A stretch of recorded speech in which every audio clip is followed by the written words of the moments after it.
İyi günler değerli Çarpel Medya izleyicileri. Çarpel Medya özel programıyla bu pandemi yasaklarında ekranlarınızdayız.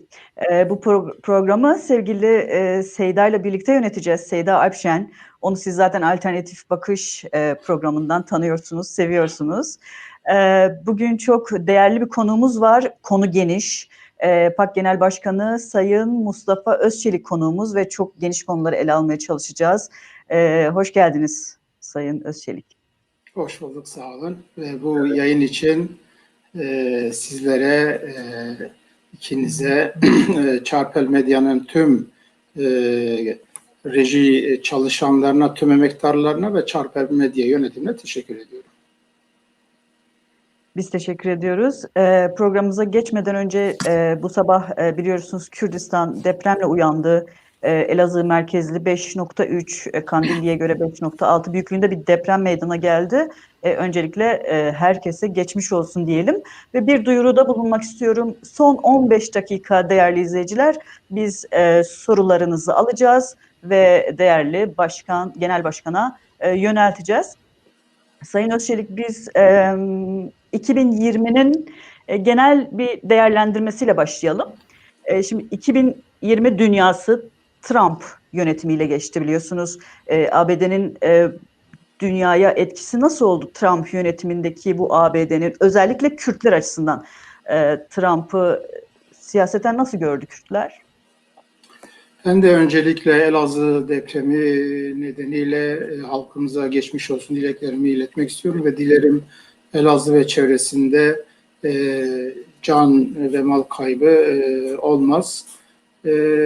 Evet, tabii ki 2020 yılı değerlendirildiğinde dediğiniz gibi önemli bir aktör de Amerika ve Trump'tır. Trump tabii tarihsel olarak Amerikan siyasetinde farklı bir figür olarak öne çıktı. Geleneksel Amerikan siyasetinin dışında tutum, yaklaşım, hatta siyasal çıkışları olan bir aktör olarak göründü. Elbette ki Trump'ın siyasetini değerlendirirken Amerika'nın genel siyasetinden bağımsız değerlendirmek mümkün değildir. Bir bütün olarak bakıldığında Amerika değişik kurumlarıyla siyaseti, iç ve dış siyaseti oturmuş bir devlettir. Özellikle dış siyaset Amerika'nın devlet siyaseti olarak ortaya çıkıyor. Dönem dönem gelen başkanlar nezdinde bu farklı versiyonlarıyla karşılaşabiliyoruz.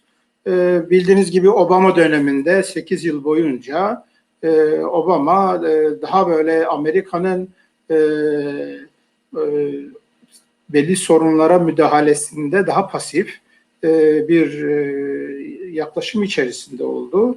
Ve bunun sonucunda da bildiğimiz gibi özellikle Orta Doğu, Kuzey Afrika ve bir bütün olarak yaşadığımız bölgede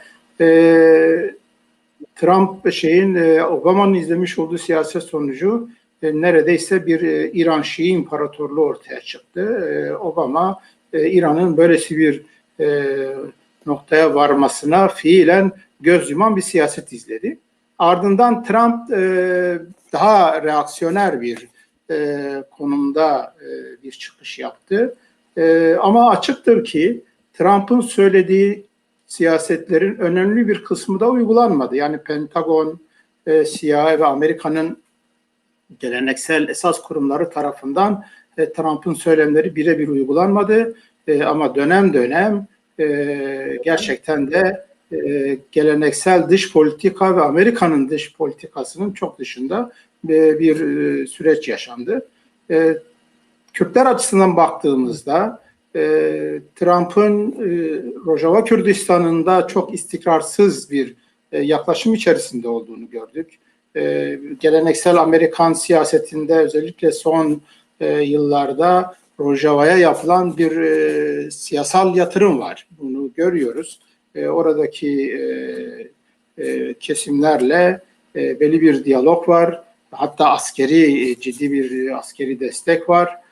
Ama dönem dönem Trump'ın işte Türkiye'ye destek verdiğini, Serekani ve Grespi işgalinde görüldüğü gibi açık bir şekilde Türkiye Devleti'ne yol verdiğini de gördük.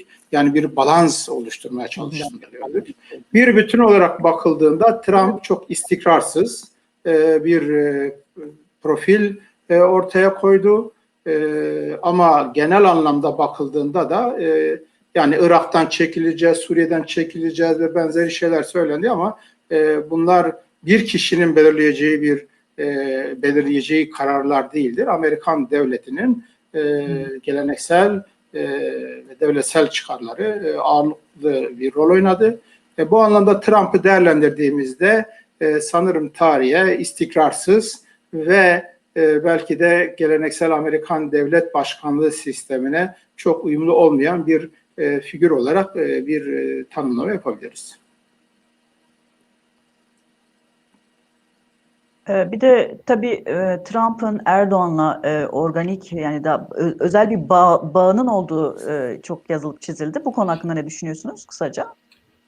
Evet, Trump'ın Erdoğan'la, Putin'le, değişik kesimlerle, devlet başkanlarıyla özel bir ilişkisinin olduğu da söylendi. Pratikte de Erdoğan'a daha çok destek sunan bir yaklaşım içerisinde oldu. Birçok siyasetine göz yumuldu. Belki de özellikle son 4 yılda Türkiye'nin bu şekilde Doğu Akdeniz'de, işte Libya'da, Rojava Kürdistan'ında, Güney Kürdistan'da bu şekilde davranmasında Trump'ın ona göz yumuş olmasının da önemli bir etkisi var. Tabii burada Rusya faktörünü unutmamak lazım. Bildiğiniz gibi birkaç sene önce de Rusya Afrin'in Türkiye tarafından işgaline açık yol vermişti. Yani Trump'ın Türkiye'ye olan desteği hem Türkiye iki boyutlu değerlendirdi. Hem bölgede daha yayılmacı bir siyaset noktasında hem de aslında işte Rusya-İran eksenindeki platforma Türkiye'nin daha çok yöneldiğini, orayı kullanmaya çalıştığını NATO'ya karşı bunu da biz fiilen gördük. Bu anlamda Trump süreci Türkiye açısından denilebilir ki fiilen daha çok destek sunan, Erdoğan'a destek sunan bir yaklaşım içerisinde oldu. Birçok konuda da müeyyidelerin uygulanmasını da engellemiş oldu. Birçok konuda müeyyidelerin uygulanmasını da Trump kendisi yani Kongre ve Senato kararlarına rağmen birçok kararı da onaylamadı. Evet. Şimdi 2020 yılını geride bırakıyoruz ve böyle hiç hakkında kötü konuşuluyor 2020 yılı. Bu yıla damgasını vuran bir diğer önemli faktör de pandemiydi. Yani pandemiden sonra artık dünyada hiçbir şeyin eskisi gibi olmayacağı çok söyleniyor. Sizce yani koronavirüsün tüm dünyada sosyal, ekonomik, politik sonuçlarıyla ilgili ne söylemek istersiniz? Yani ne değişecek dünyada? Yani öncelikle tabii pandemi dünyanın mevcut yapısını önemli oranda etkiledi ve açıkçası gerek bir bütün olarak insanlık gerekse dünyaya yön veren büyük devletler birçok konuda suçüstü yakalanmış oldular. Bu pandeminin ortaya çıkardığı gerçeklikler itibariyle. Yani şöyle ifade edebiliriz. Biz örneğin bir deprem gerçekliğinden bahsediyoruz ve depreme karşı da depremin aslında insan öldürmediğini, yapıların ya da deprem yönetmeliklerine uygun yapılmayan kentleşme ve yapıların ciddi bir şekilde ölümlere yol açtığını söylüyoruz. Pandemi de bir depremdir ve bu depremin öncesinde de dünyadaki eşitsizlik, adaletsizlik, gerçekten de tüketim toplumunun yarattığı travma, doğaya ve insana karşı olan katliam, dünya toplumundaki adaletsizlik ve bunların yarattığı sonuçlar, ekonomik, sosyal, siyasal, ekolojik sorunlar, bütün bunlarla ilgili birçok şey söylendi, söyleniyordu ve bunların insanlığın ortak çıkarları olduğu, insanların aslında bu konularda ortak bir siyaset geliştirmesi gerektiği yönünde de birçok düşünsel, siyasal veri söz konusuydu. Ama kimse bunları dinlemiyordu. Pandemi bu gerçekliği bir kez daha ortaya çıkardı. Pandemiyle beraber yeni bir süreç, yeni bir diyelim ki kimileri millat diyor, bunun millat olup olmayacağını bilemiyoruz. Ama nasıl ki bir depremden sonra kentsel dönüşüm ihtiyacı artık tartışmasız bir şekilde ortaya çıkıyorsa, pandemi de dünyanın kentsel dönüşümünü, yeniden yapılanmasını bütün insanlığın bir ihtiyacı olarak önümüze koymuştur. Peki bu yapılabilir mi? Yapılacak mı? Depremlerden hemen sonra genel olarak herkes işte bu ihtiyacı dile getiriyor ama 6 ay sonra birçok şey unutuluyor. Unutulmasındaki nedenlerin esas şeyinde kişisel çıkarlar, şirket çıkarları, devletlerin bu konularda insan haklarına, insani değerlere olan vurdum duymazlıkları, bütün bunlar deprem yönetmeliklerine uygun kentsel dönüşümün önünü kesiyor. Pandemi meselesinde de yani bugün pandeminin yarattığı bu tabloyu ya uygun yeni bir süreç, yeni bir dönüşüm, dünyanın kentsel dönüşümünü yapacak güçler ne yazık ki çok zayıf. Bu gerçekliği görmemiz lazım. Yani bunu Trump'tan ya da işte yarın öbür gün Amerikan yönetiminden ya da Avrupa devletlerinden ya da dünyanın büyük şirketlerinden, dünyayı yöneten devletlerden birebir beklemek ne yazık ki gerçekçi olmayacaktır. Dönüşümlerin ana aktörü toplumların kendisidir, halkların kendisidir.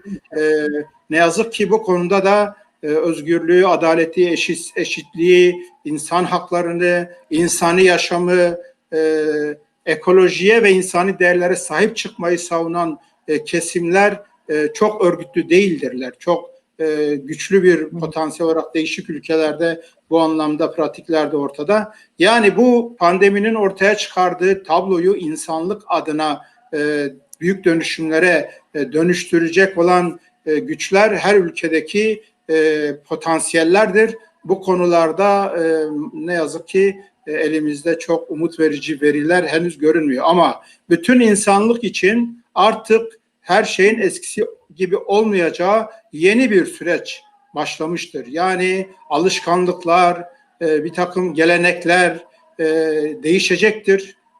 Bugün işte burada bu çarpel medyada bir boyutuyla bir pandemi çocuğu durumundadır ve benzer sosyal medya alanında, dijital platformlarda insanlık bir sürü şeyi, alışkanlıklarını, sistemlerini bir tarafa bırakacaktır.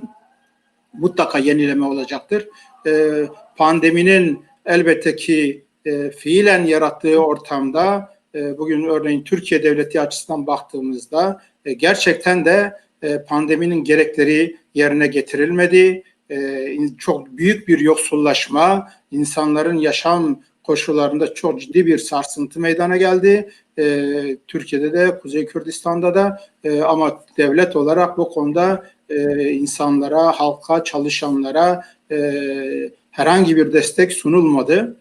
Pandeminin ortaya çıkardığı diğer bir gerçeklik de insanlığın hangi değerler, hangi emek değerleri üzerinde ayakta kaldığını da öne çıkan temel mesleklerin neler olduğunu da çok daha somut bir şekilde ortaya çıkardı. Bu konuda sağlık çalışanlarıdır, üretimde yer alan sektörlerdir, gıda sektörüdür, hizmet sektörüdür. Bu konularda bunların önemleri, değerleri daha bir ortaya çıkmıştır. Evet, pandemi kendisiyle beraber yeni bir süreç başlatacaktır. Ama pandemi sürecinin, yani pandeminin bize hatırlattığı şeylerin gerçek anlamda dönüşümlere yol açması ya da dönüşümlerle sonuçlanması daha çok örgütlü toplumların bu konudaki inisiyatifiyle ilgilidir. Bu alanda da çok umut verici veriler görülmemektedir ne yazık ki. Peki evet. Seyda? Sayın Başkan, şimdi biliyorsunuz uluslararası ilişkiler özellikle son birkaç yıldır e, yani yerelle uluslararası alan çok iç içe geçti ve herhangi bir yereldeki bir küçük politik adım uluslararası alanı etkiliyor. Uluslararasındaki herhangi bir bölgedeki bir adım yereli etkiliyor. Bu bağlamda şöyle istiyorum, yani Türkiye'nin çeperindeki alanlarda biliyorsunuz aynı zamanda ciddi bir çatışma alanına dönüşüyor. E, Akdeniz'de sondaj çalışmaları mesela tartışılmamış, sonucuna ulaşılmamış karasuları konusunda Türk devleti petrol arıyor. Libya'ya asker çıkarıyor. E, Bir de geleneksel şeyden farklı olarak, bundan farklı olarak Libya'ya e, Türk olmayanları gönderiyor. Suriyelileri gönderiyor. E, Azerbaycan'a aktif e, müdahale ile Ermenistan'a, Azerbaycan'la birlikte e, Ermenistan'a karşı tavır geliştirebiliyor. Bunları şöyle bir e, genel olarak değerlendirebilir misiniz? Yeni bir paylaşım dönemine mi giriyoruz? E, Bu paylaşım döneminin ana aktörleri nedir, kimlerdir? Nasıl paylaşmayı düşünüyor? Paylaşım eğer bu. Nasıl paylaşmayı düşünüyorlar? Bir genel değerlendirmenizi alalım. Evet, özellikle dünyanın iki bloklu bir sistemden çıktığı 1990'lı yıllardan itibaren, yani sosyalist blok ve kapitalist blok olarak şekillenen dünya 1990'ların başında sosyalist blokun dağılmasıyla beraber yeni bir sürece girdi. Yani var olan iki bloklu dünya sistemi sarsıldı ve buna göre şekillenen yerel, bölgesel dengeler de yeniden şekillenmeye başladı. Yani şunu diyebiliriz, iki bloklu sistemin dağılmasıyla beraber büyük buz dağlarında büyük parçalanmalar yaşanmaya başlandı ve daha blok halinde bu buz kütleleri farklı eksenlerde kaymaya başladı. Bu süreç 2010 yılının başında işte Arap Baharı olarak ifade edilen süreçle beraber aslında yeni bir moment kazanmış oldu. Arap Baharı ile beraber işte Orta Doğu, Kuzey Afrika, Doğu Akdeniz ve paralelinde Kafkasya'da yeni bir paylaşım süreci daha bir öne çıktı. Aslında sosyalist blokun dağılması ile beraber bir dönem Amerika'nın dünyada tek ana güç olarak şekillendiği bir süreç yerine Arap Baharı ile beraber artık dünya birkaç bloğun dünyaya müdahale etmeye çalıştığı bir sürece geldi. Yani ben iki bloklu bir dünya oluşuyor noktasında da aynı fikirde değilim. Dünya artık iki bloklu değil, 3 belki 4 bloklu bir dünya olarak şekillenecektir. Şekilleniyor. Çin çok önemli bir aktördür. Rusya yeniden özellikle Arap Baharı süreciyle beraber ciddi bir aktör olarak ortaya çıkıyor. Amerika ve Avrupa eksenli süreçler yaşanıyor. Bölge devletleri de bu bloklar arasında gidip geliyor. Yani ortaya çıkan tabloya baktığımızda özellikle dünya devletleri arasında üçlü, dörtlü ve belli geçişkenliklerin olacağı bir bloklaşma süreciyle karşı karşıyayız. Bu konuda tabii dönemsel olarak devletlerin siyaseti bu süreci farklı şekillerde etkileyebilir. Yani Rusya işte 1990'la 2010 yılına kadar daha pasif bir durumdayken 2010'dan sonra ciddi bir aktör olarak ortaya çıktı ve bugün Kafkasya, Orta Doğu, Kuzey Afrika, Doğu Akdeniz'de yani taşları yerinden oynatabilen ya da sürece müdahale eden önemli bir aktör haline geldi. Çin çok büyük bir güç olarak öne çıkıyor. Pardon. Geçmeden önce bu Arap Baharı'nın biraz daha, mesela Arap Baharı e, döneminde aslında bölgede temel taşların oynayacağı, bölgenin daha farklı bir şeye evrileceği konuşuluyordu. Böyle sonuçlar çıktı mı ortaya sizce? Hayır, Arap Baharı zaten aslında önemli bir faktördür. Bugün yaşadığımız süreci değerlendirirken Arap Baharı biliyorsunuz Tunus'ta başladı ve halkın gerçekten de haksızlığa, zulme, yoksulluğa karşı tepkisi olarak belirdi. Fakat daha sonra yayılma süreciyle birlikte dünya devletleri ve bölge devletlerinin müdahalesiyle renk ve şekil değiştirdi. Eksen kaydı ve bu eksen kaymaları doğal olarak esasen köklü dönüşümlere yol açma zeminini de ortadan kaldırdı. İşte DAEŞ'in de ortaya çıkması önemli bir faktör oldu. Biliniyor 2011'de Suriye'de bu Arap Baharı başladığında 6 ayda işte Bağız rejimi düşecek beklentisi vardı ama DAEŞ'in çıkması, diğer devletlerin, Rusya'nın, İran'ın müdahalesi bu süreçleri engelledi. Yani bir bütün olarak baktığımızda Arap Baharı'yla beraber aslında dikkat ederseniz bölgedeki paylaşım savaşı daha bir hızlandı, daha bir yoğunlaştı.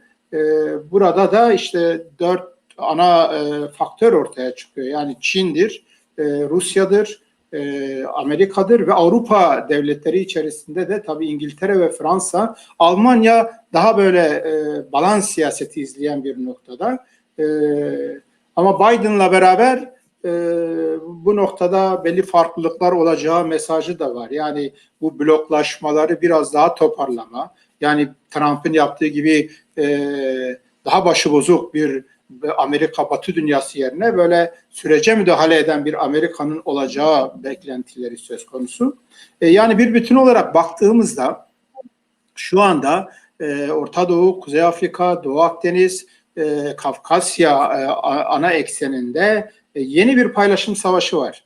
Ve bu yeni paylaşım savaşında öne çıkan tabii ki etmenler enerji kaynakları birinci etmendir. Silah satışı ikinci etmendir. Ama uzun vadeli bakıldığında kesinlikle ve kesinlikle bunları da aşan aşağı yukarı 1 milyar nüfusa hitap eden bir pazar söz konusu ve bu pazarın bütün insani yaşam ihtiyaçlarının karşılanacağı bir savaş da söz konusu el altında. Yani uzun vadede bakıldığında artık doğalgaz ve petrol faktörleri bir 50 yıl içerisinde çok çok daha pasif bir noktaya geçecektir.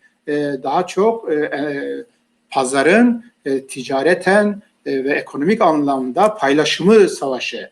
Bu anlamda da bakıldığında yani Amerika çekilecek, çekilmeyecek tartışmaların çok anlamlı olduğunu düşünmüyorum. Amerika çekilmeyecektir bu süreçten.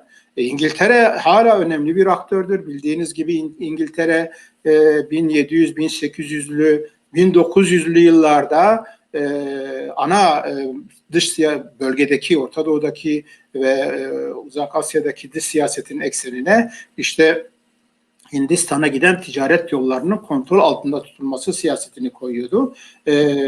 Ve Hindistan'a giden bütün bu bölgelerde onunla uyumlu olan devletlerin olmasını sağlamaya çalışıyordu. Bu anlamda o dönem işte Osmanlı, daha sonra Türkiye Devleti ve İran devletleriyle olan ilişkilerine baktığımızda da birincisi o bölgenin Rusya tarafından ele geçirilmemesi, ikincisi de o bölgelerde Hindistan'a giden büyük ticaret yollarının kontrol altında tutulması vardı, siyaseti vardı. Şimdi iki sistemli dünyanın yıkılması ve Arap Baharı'ndan sonra bu faktörler değişti, daha farklı eksenlere kaydı.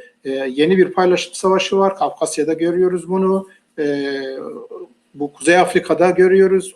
Doğu Akdeniz'deki doğalgaz ve petrol kaynaklarında görüyoruz ve Orta Doğu'da. Ama şu gerçekliği görmek lazım. Bugün için ortaya çıkan enerji kaynakları ve silah pazarı anlamındaki ve bölgeye askeri anlamda etkili olmanın birçok alanda bir dünya devleti olmanın gerekliliği anlamındaki çatışmalar belli bir süre sonra aslında yüz milyonlarca insana hitap edecek bir ticari pazar olarak da değerlendirildiğini biliyoruz. Bu faktörü ciddi bir şekilde ele almak lazım. Şimdi burada İran faktörü var ilginç bir şekilde. Yani bir taraftan güçleniyor ama bu sene içinde biraz gücü budanmaya başlandı. Biraz geriletilmeye başladı. Hem İsrail baskısı hem suikastler hem Amerika işte Kasım Süleyman'ın Kasım Süleyman'ı suikasti ve bir fizik profesörüne yönelik gene o da üst düzey aynı zamanda savunma mekanizmaları içerisinde üst düzey bir birisiymiş. Bu bir taraftan, diğer taraftan Çin bu geçtiğimiz bahar aylarında 450 milyar dolarlık bir anlaşma yaptı İran'la ve İranlı kim aydınlar İran sömürgeleştiriliyor, Çin'in sömürgesi haline getiriliyor denildi. Yani bir İran pozisyonu değerlendirebilir misiniz? Nedir? Biliyorsunuz İran aynı zamanda şöyle bir şey de var. Güney Kürdistan'a yönelik basıncında en önemli aktörlerinden biri. Sömürgeci politikalarını sürdürüyor. Bir İran değerlendirmesi alabilir miyiz? İzin verirseniz İran'dan önce ben aslında bu bölgenin yeniden paylaşım sürecinde Türkiye faktörüne birkaç noktada vurgu yapmak istiyorum. Oraya gelecektim. Var mıdır o? Tamam. Evet, o zaman evet. Ben şöyle diyeyim. Çünkü önemli bir nokta o da. Şimdi tabii İran benim tespitim şu yönde. Obama sürecinde 8 yıllık Obama sürecinde İran'a çok büyük krediler verildi. Yani İran'ın yayılmacı, Şii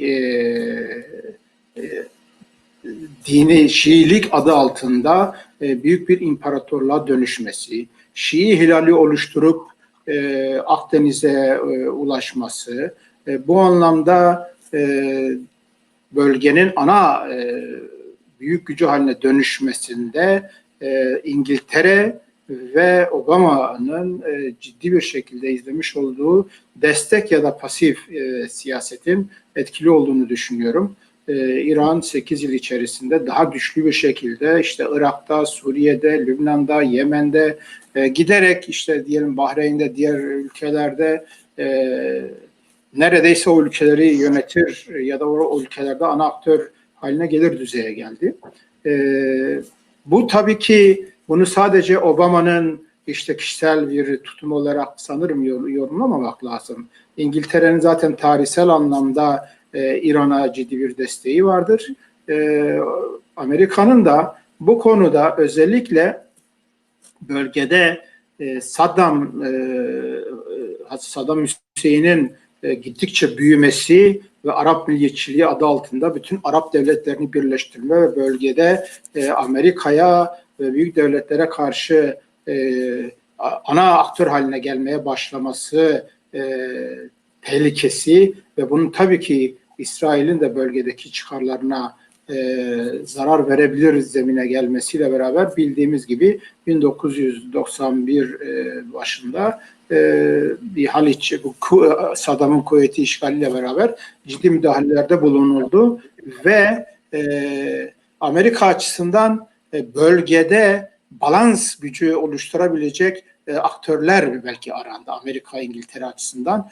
Türkiye bu rolü oynayabilecek konumda değildi. İran'ın böyle bir şansı vardı. Özellikle Şii faktörü de önemliydi ve büyük ihtimalle İran'a bu rol yüklendi. İran'ın büyümesine göz yumuldu ama büyüyünce de İran bu sefer dünyadaki işte birçok terör örgütünü besleyen ve gerçekten de bölge dengelerini alt üst eden bir noktaya gelmeye başladı. Tabii ki buna da bir dur denilmesi gerekiyordu. Son 3-4 yılda izlenen Amerika'nın başlattığı yeni müeyyideler, ablukalar ve Amerika'ya işte bu nükleer anlaşmadan çekilme, bütün bunlar İran'a dur deme siyasetiydi. Yani o ölçünü kaçırdığın ihtarı anlamına geliyordu. Tabii ki İran önemli bir aktör bölgede. Gerek jeostratejik, jeopolitik konumu, gerek ekonomik altyapı gücüyle, tarihsel deneyimleriyle ciddi bir aktör.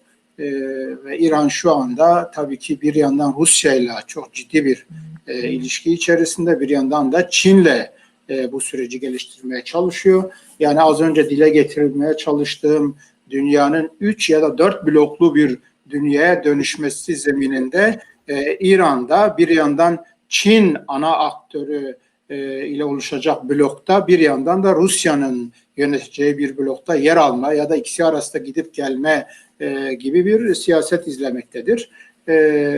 Bu açıdan bakıldığında önümüzdeki dönem Biden'ın bu konuda izleyeceği siyaset de önemlidir. Yani İran'a yönelik eğer mevcut siyaset devam ettirilir ve İran'ın Şiilik adı altında yürütmeye çalıştığı bu yayılmacı siyasete bir balans ayarı getirilebilirse, bir dur denilebilirse ve içeride de mevcut rejime bir revizyon yaptırılabilirse İran mevcut konumuyla daha geri plana düşürülmüş olacaktır. Ama Biden bunu yapacak mıdır? Onu tabii herhalde bilmiyorum, gündemimizde var mı bugünkü konumuzda. Evet, yani o da önemli bir nokta. Çünkü Biden'ın mesajları belki Kuzeyli Kürtler için farklı mesaj oluyor. İran için ayrı, Rojava için ayrı mesajlar veriyor.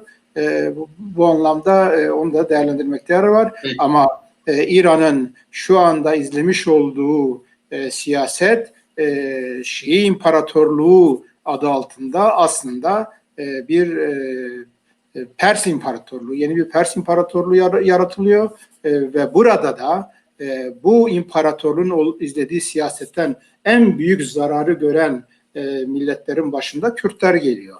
Yani bu imparatorluk Kürtlerin Güney Kürdistan'da mevcut kazanımlarının geliştirilmesinde ya da bağımsızlığa dönüşmesinde en önemli engellerden biridir. Rojava Kürdistan'ında Beşar Esad Baas rejiminin en büyük destekçisidir ve orada da gelişmenin önünde engeldir. Ve kuzeyde de PKK ile olan ilişkileri dikkate alındığında bu anlamda kuzeydeki hareketin de manipüle edilmesinde ya da milli demokratik Kürdistan'ı bir zeminde gelişmesinin engellenmesinde önemli bir aktördür.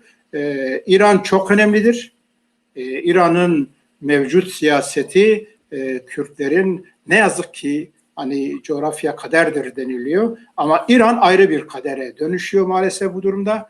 Bunu da ayrıca değerlendirmek lazım. Peki. Şimdi biliyorsunuz Türkiye son yıllarda geleneksel Türk dış politikasından daha farklı bir çizgide davranıyor. Daha agresif, daha saldırgan, Rusya ile ilişkileri, NATO ile ilişkileri, S-400 meselesi, bunların hepsi tabii ayrı ayrı uzun değerlendirme konuları. Kısaca bize, yani Türkiye kimileri mesela Türkiye'ye Osmanlı'nın son dönemindeki hastalığı yakıştırıyor. Kimileri Türkiye aslında hayır, güçleniyor diyor. Siz ne diyorsunuz? Türkiye'nin bugün izlemiş olduğu dış siyasetin temel taşlarının 2012 yılında atılmaya başlandığını düşünüyorum. burada Arap Baharı ile beraber Türkiye derin devleti, derin aklı bu sürecin Kürdistan'ın diğer parçalarına yansıma koşullarını gördü. Yansıyıp daha da geliştirebileceğini koşullarını gördü. Bunun kuzeye yansıyabileceğini gördü. Ve Türkiye derin aklı bu meseleyi masaya yatırdı. Dönemin Başbakanı Ahmet Davutoğlu daha sonra yaptığı bir açıklamada şunu diyordu. Biz diyor 2012 yılındaki Milli Güvenlik Kurulu toplantısında Doğu Güneydoğu'daki 12 kritik bölgeyi belirledik diyor. Ben şöyle düşünüyorum. Kuzey Kürdistan'da 2015 yılında başlatılan savaş, tekrar başlatılan savaş, ardından gelen Hendek barikat tahribatı, ardından işte bir askeri darbe müdahalesinin bastırılması ve bunun bir işte şansa, Erdoğan'ın deyimiyle bir şansa dönüştürülmesi, bütün bunlar aslında 2012 yılından itibaren bugünlerin organize edilmesinin temel taşlarıdır. Türkiye Cumhuriyeti Devleti şunu gördü. 2012'den itibaren daha net olarak görmeye başladı. Rojava Kürdistan'ında Arap Baharı orada Kürtlere bir siyasi statü zemini oluşturuyor. Güney Kürdistan artık Bağdat'ın izlemiş olduğu gerçekten de federe devlet, federasyon gereklerinin neredeyse 80'in yerine getirmemekten kaynaklı Kürtler artık başka arayışlar içine giriyor Güney Kürdistan'da ve Kuzey Kürdistan'da çok büyük bir şahlanma var. Milyonlarca insan milli demokratik mücadelenin içinde, siyaset, demokrasi, sivil mücadele üst boyutlarda. Bütün bunları değerlendiren Türkiye derin aklı, devletinin derin aklı şunu düşündü. Benim öncelikle dışta, yani Kuzey Kürdistan ya da işte Türkiye'ye bağlı parça itibariyle bu süreci engellememin yolu, birincisi buradakini bir öncelikle ciddi bir şekilde bir darbe vurmam lazım. İkincisi de gelebilecek büyük dalgaları, Rojava ve Güney Kürdistan'dan gelebilecek büyük dalgaların önünü kesmem lazım. Yani o dalgalar eğer kuzeydeki şu mevcut potansiyeller Rönesans'la bütünleşirse sel alıp götürecek. Bunun önünü kesmek için ciddi bir strateji, yeni bir strateji oluştu ve bunu büyük oranda destekleyecek olan da başka bir faktör daha vardı. Amerikan devletinin İran'a olan yönelik siyasetini değiştiriyor olması sinyalleri vermesi, İran'da da Doğu Kürdistan'da da Kürtlerin kazanım elde edebilme fırsatı, şansı doğuyor. Şimdi Doğu, Güney ve Batı Kürdistan'da ciddi bir dalga gelme ihtimali var. Kuzeyde de bir sivil uyanış var ve bu ortada. Bütün bunlardan dolayı Türkiye Devleti kanaatimce şöyle bir strateji izledi. Öncelikle benim Kuzeyi şöyle bir dönem yatırtmam lazım, bastırmam lazım, dağıtmam lazım.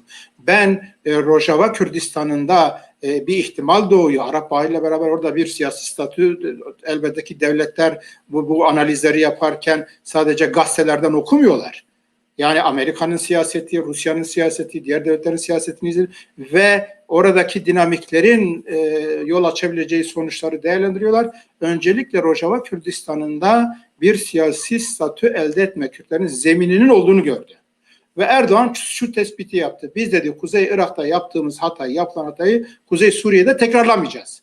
Bu aslında stratejik bir tespitti. Yani Güney Kürdistan'da federe bir statü oluşmuştu. Türkiye engelleyemedi bunu ama biz bu durumun, yani federe ya da otonom ya da herhangi bir siyasi statünün Rojava Kürdistan'da olmasını engelleyeceğiz.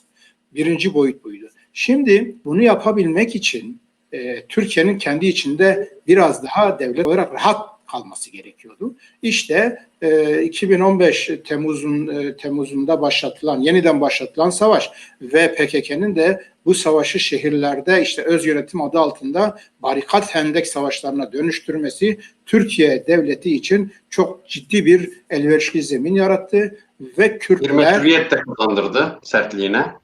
sertliğinde meşruiyet kazandırdı ve zaten yapmak istediğini çok daha büyük bedellerle yapma ortamı yarattı. Böylece Kürtler neredeyse 20 yıl Kürt davası gerilere kaydırıldı, kazanımlar ortadan kaldırıldı. Hem ekonomik hem milli, kültürel, siyasal, düşünsel birçok konuda Kürtlere büyük darbe vuruldu ve Türkiye devleti bu sefer ben içeride şu anda rahatım. Kürtleri bastırdım, dağıttım, susturdum. Kendi muhalefeti zaten dışarıda onu destekliyor. Yani muhalefet diye ifade ettiğimiz işte CHP'si, İYİ Partisi diğeri zaten dış siyasette %90 onunla beraberdir. O halde dedi ben bu sefer dışa yöneleyim. İçeride kendince rahatladı. Arap Baharı ile beraber Türkiye derin devlet aklında neo-Osmanlıcılık fikri de bir dönem boy verdi. Acaba hani bir yandan Kürtlerin önünü kesmeye çalışırken bir yandan neo-Osmanlıcı siyaseti de uygulayabilir miyim diye bir şeye de yöneldi. Bir anlayışa, bir yönelime de yöneldi. Bu üst üste binince işte bugün Türkiye'nin görmüş olduğumuz pratiği ortaya çıkıyor. Elbette ki Arap Baharı'nın eksen kaydırması ve farklı noktalara yönelmesinden sonra yani bölgede işte büyük değişimler ve yol açan bir bahar olmaktan çıkıp işte dünya ve bölge devletlerinin kendi çıkarları için yönettikleri, yönlendirdikleri paramparça edilmiş bir bahara, daha söndürülmüş bir bahara, kışa döndürülmüş bir bahara dönüşünce neo-Osmanlıcı fikri şey olarak ortadan kalktı. Yani daha doğrusu dumura uğradı ama onun devamı olacak şekilde. Yani bu olmadı. Bu sefer ben bölgede etkili bir güç olmalıyım.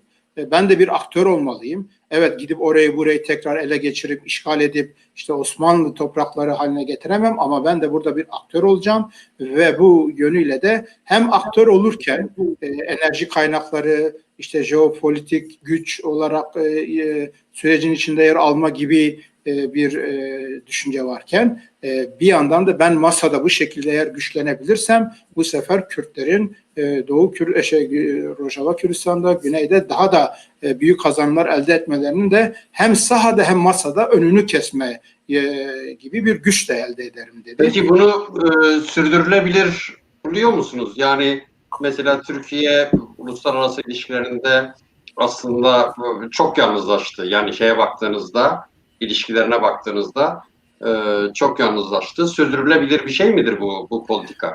Şimdi şöyle bakmak lazım. Türkiye Rojava Kürdistan'ının toprak bütünlüğünü parçalama, Rojava Kürdistan'ın bir kısmını işgal etme ve bütünlüklü bir siyasi statünün önünü belli bir dönem kesti. Şu andaki haliyle. Bu anlamda bu stratejisinin de amacına ulaştı.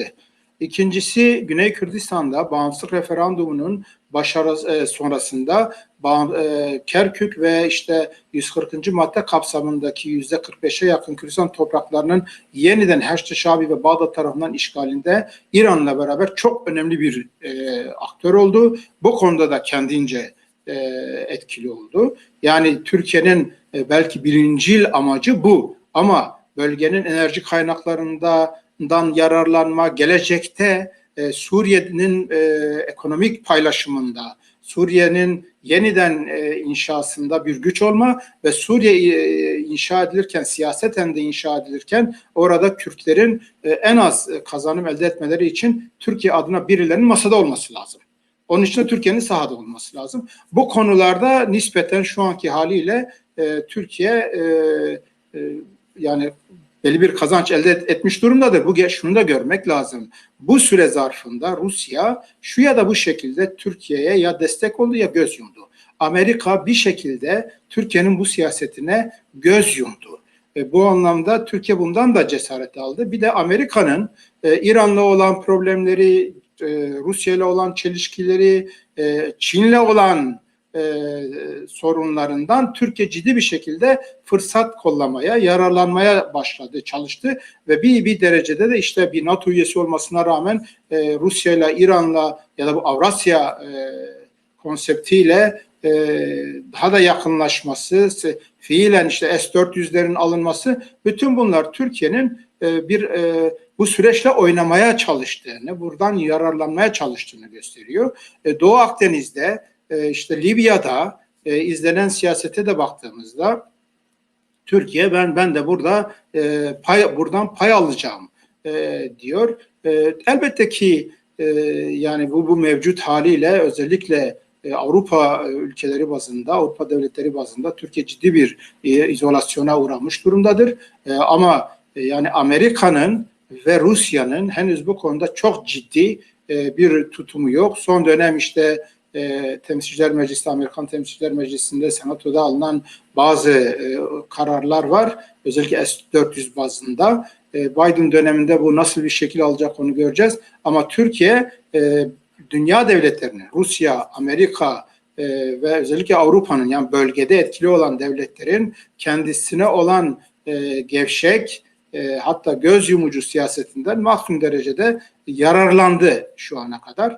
Bundan sonra evet, Türkiye yalnızlaşmış. Şu anda uluslararası platformda zaten sadece bu yayılmacı siyasetinden dolayı değil, içeride izlemiş olduğu yani uçan kuşa bile tahammül edemeyen bir totaliter anlayış söz konusu. Bu da dünya devletleri açısından, özellikle Avrupa devletleri açısından ciddi bir sorun. Ama hani bu iş işte yani gerçekçi olmak lazım. Kürtler eğer bu süreci iyi okuyamazsa, işte Türkiye dünya soyutlamış, yalnızlaşmış, şöyle olacak, bu tür formülasyonlar yerine daha reel tespitler yapmak lazım. Kürtlerin, Türkiye'nin de bu mevcut durumunun böyle hemen bir çırpıda ortadan kalkmayacağını görmek lazım. Dünyada, bölgede yalnızlaşmış olsa bile bir aktördür ve bu aktör olarak da yarın öbür gün tekrar NATO'ya yönelebilir. Yani dünya devletleri için aman ben işte bir namus davasıyım, ben şunu yapacağım demiyor. Çıkarları baktı, orada eğer Rusya ile olan ilişkiler ona geleneksel ve önümüzdeki onlarca yılı daha kötüye kaydıracaksa hemen tekrar NATO sürecine dönebilir. Daha farklı eksenlere de dönebilir. Bu açıdan yani önemli olan bizim Kürtler olarak toparlanmamız, bu realiteyi görmemiz ve bu realite üzerinden geçmişte yapılan hataların, bakın biz barikat ve hendek savaşına karşı çıkarken o dönem önemli bir faktör olarak da bunu gördük. Bakın bugün hem o barikat hendek savaşı ve Kuzey Kürdistan'da yarattığı tahribat çok büyük boyutlarda, bir de hala devam ettirilen çatışma ve savaşın Rojava Kürdistan'ında ve Güney Kürdistan'da ne tür tahribatlara yol açtığını görüyoruz. Türkiye'nin oraya müdahalesi, İran'ın müdahale zeminleri daha güçlü oluyor. Güney Kürdistan'daki kazanımlar büyük tehlikeye giriyor. Rojava Kürdistan'ında Kürtlerin birliği sürecinde Türkiye'nin daha çok çığırtkan ve yayılmacı bir siyaset izlemesine yol açıyor. Bu anlamda önemli bir faktördür.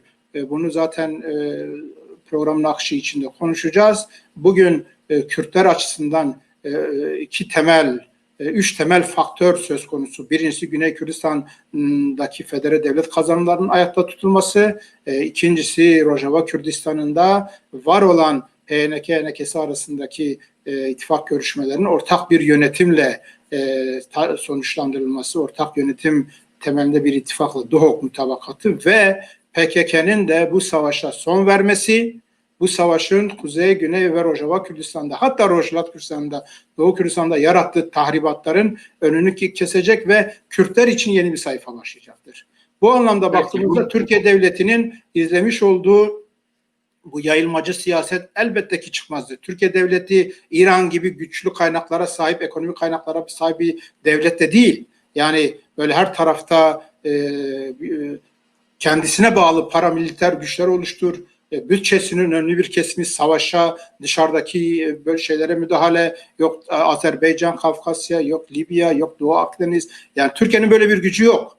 Türkiye şu anda iteklemeyle bu süreci götürüyor ve bunun içeride yarattığı çok büyük bir ekonomik göçük var. O göçüğün nerede nasıl patlayacağı konusunda henüz net değil ama sarsıntılarını görüyoruz. Ama Elbette ki bildiğiniz gibi yani Türkiye'nin bloklar anlamında da o bloklardan biri ABD'nin, Avrupa Birliği'nin uluslararası bloklaşma arasında aslında Türkiye'ye ihtiyaçları da var. Böyle bir paradoks da var. Peki tüm bunları düşündüğümüzde Biden'ın seçilmesi bir şeyleri değiştirebilir. Ne yapar? yani şöyle bakmak lazım. İşte Obama sürecinde hani nispi bir siyaset izlendi. Sonra Trump geldi. Böyle çok bazı konularda aykırı, uç, radikal tutumlar geliştirildi. Şimdi Biden'ın ne yapabileceği konusunda tabii ki söylediği şeyler bizim için ön veridir. Yani hem seçim öncesi söyledikleri hem de daha önce biliyorsunuz yani Biden işte Obama döneminde de etkili işte başkan yardımcılarından biridir ve Amerikan bürokrasisinin önemli aktörlerinden biridir. Amerikan devletinin temel siyasetinin değişeceği kanaatinde değilim. Yani işte Suriye'den çekileceğiz, Irak'tan çekileceğiz bu tür şeyler yani dönemsel kendi iç kamuoyunda biraz rahatlatma anlamında geri çekilmeler, sayı azaltmalar, şunlar bunlar olabilir ama yani Amerika'nın oradaki çıkarlarını İsrail'le de birlikte değerlendirdiğimizde İsrail'in o bölgede korunmasının Amerika için de stratejik önemde olduğunu düşündüğümüzde ve İsrail'in son dönemde birçok Arap devletiyle Amerika'nın arabuluculuğuyla anlaşmaya yönelmesi de yeni bir süreç yaratacaktır. Hatta bu da şeye göre yani tartışılan siyasal analizlere göre aslında bölgede işte Amerika ekseninde İsrail ve bazı Arap ülkelerinin de bu yeni blokun üyeleri olması, birlikte o bloka dahil olmaları gibi bir değerlendirme de söz konusu. O açıdan baktığımızda şimdi Amerika'nın temel siyasetinde çok ciddi büyük bir değişiklik olacak kanaatinde değilim ama şöyle bakalım. Şimdi Biden'ın işte Başkan Sayın Mesut Barzani'ye o görüşmede, resmi görüşmede söylediği işte Sayın Başkan inanıyorum ki biz yani yaşamımız içerisinde Kürdistan Devleti'ni göreceğiz. Şimdi bu söylem elbette ki umut vericidir. Ama bundan hemen diyelim ki 3 yıl sonra, 2 yıl sonra işte Kerkük, Şengal ve Güney Kürdistan topraklarının %43'ü 45'inin tekrar Bağdat'ın denetimine geçmesine de göz yuman yine bu devlettir. Yani evet Biden bunu söylüyor ama Amerika ve İngiltere'dir biraz da göz yuman. Bu bir boyutu. Diğer boyutuna baktığımızda işte Türkiye ile Erdoğan'la ilgili Biden'ın daha önce söylediği bazı şeyler sosyal medyaya yansıdı. Daha böyle aslında Erdoğan'a karşı daha rigid bir siyasetin izleneceği yönünde bazı söylemler var. Bunun da pratikte hangi sonuçlara varacağını bilemiyoruz. Türkiye önemli bir aktör. Hem NATO üyesidir. Türkiye çok seçimlerde diyelim ki önümüzdeki seçimlerde bir şekilde eğer Türkiye derin devlet aklı bunun böyle gidemeyeceğini gördüğünde çok kolay bir şekilde CHP, İYİ Parti ve işte diğer partilerden oluşan bir koalisyonu Erdoğan yerine yolunu açabilir. Yani bu gerçeği de görmek lazım. O açıdan Biden'ın Türkiye ile olan ilişkilerinde çok radikal bir beklenti içinde değilim doğrusu. Yani bu konuda ama yani Kürtlerle ilgili, demokrasiyle ilgili, özgürlüklerle ilgili seçim öncesi söylemlerle Erdoğan karşıtlarının güçlenip Türkiye'de iktidarın el değiştirmesi yönünde bir olabilir. Bir yönelim içerisinde olur ama geleneksel Amerikan biraz toparlayabilir miyiz? Tabii. Geleneksel Amerikan siyaseti açısından evet, geleneksel Amerikan siyaseti açısından Türkiye'den hani Türkiye ile ilişkilerinde çok köklü bir değişiklik beklemiyorum. Başka çok ciddi bir faktör var. Şimdi Biden İran'la nükleer anlaşmaya geri döneceğini söylüyor.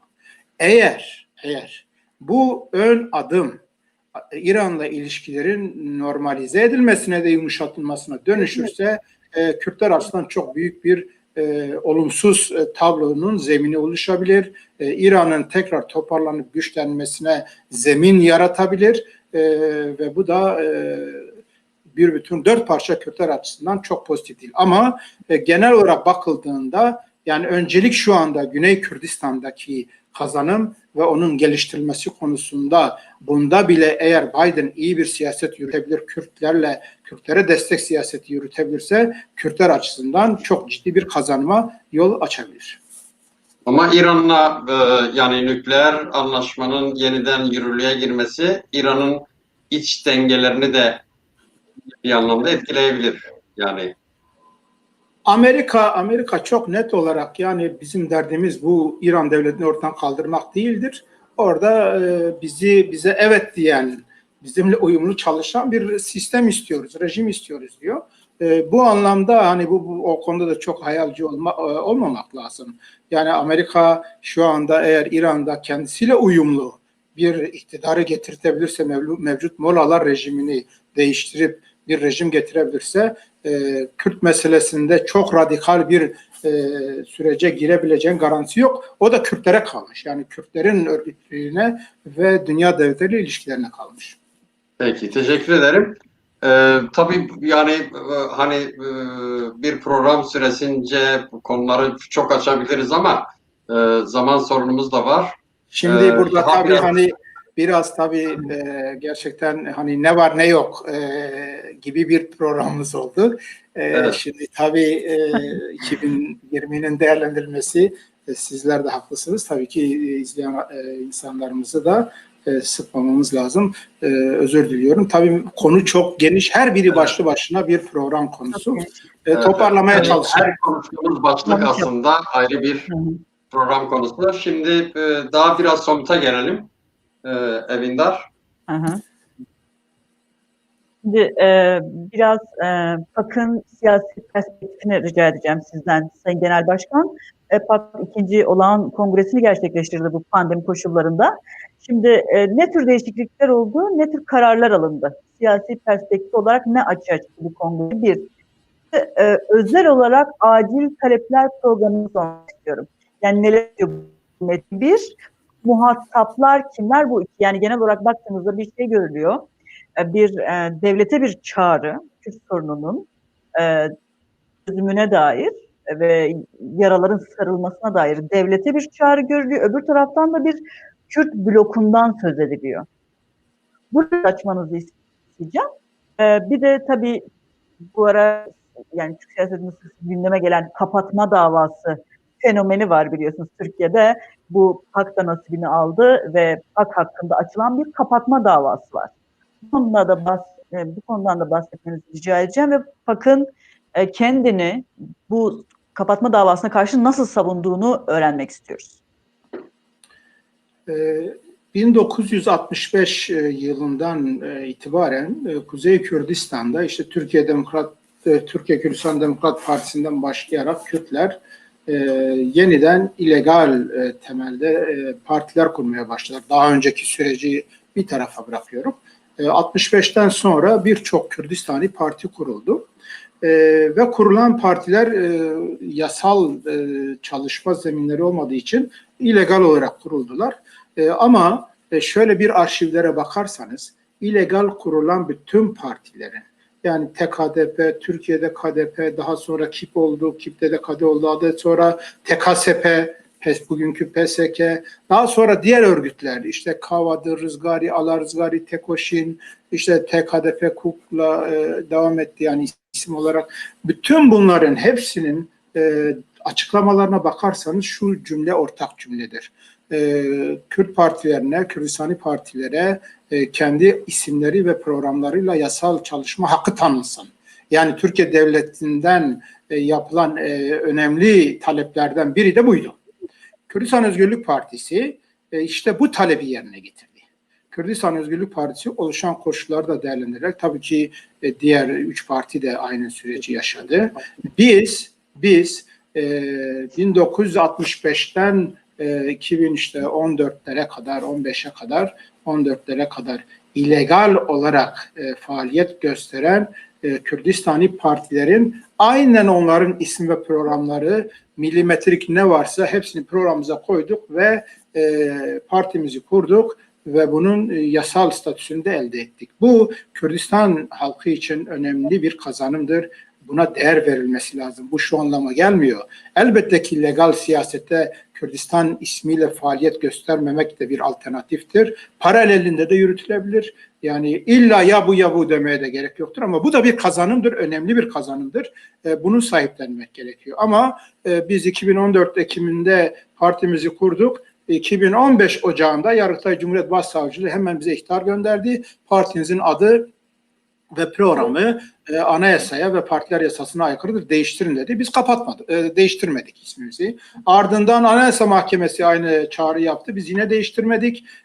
2019 yılı Ocak ayında da Anayasa Mahkemesi partimiz hakkında kapatma davası açtı. Şimdi sorun partinin ismi dediniz Sayın Başkan. İsmi ve programı. Partinin ismi dediniz.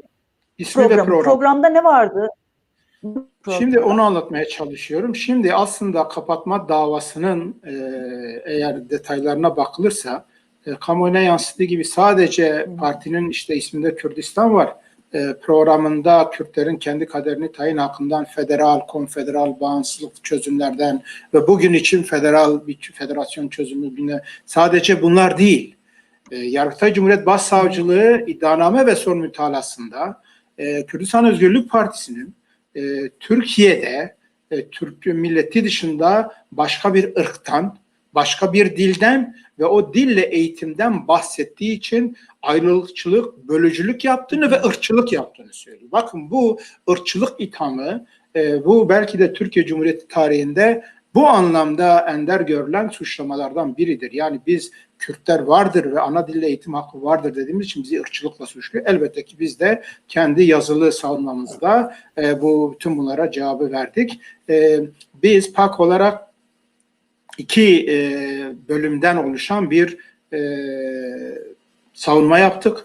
Birincisi siyasi savunmaydı. Partimizin ismini, programını, orada savunduğumuz bütün görüşleri savunduk ve bunları değiştirmeyeceğimizi söyledik. İkincisi ise hukuki savunmaydı.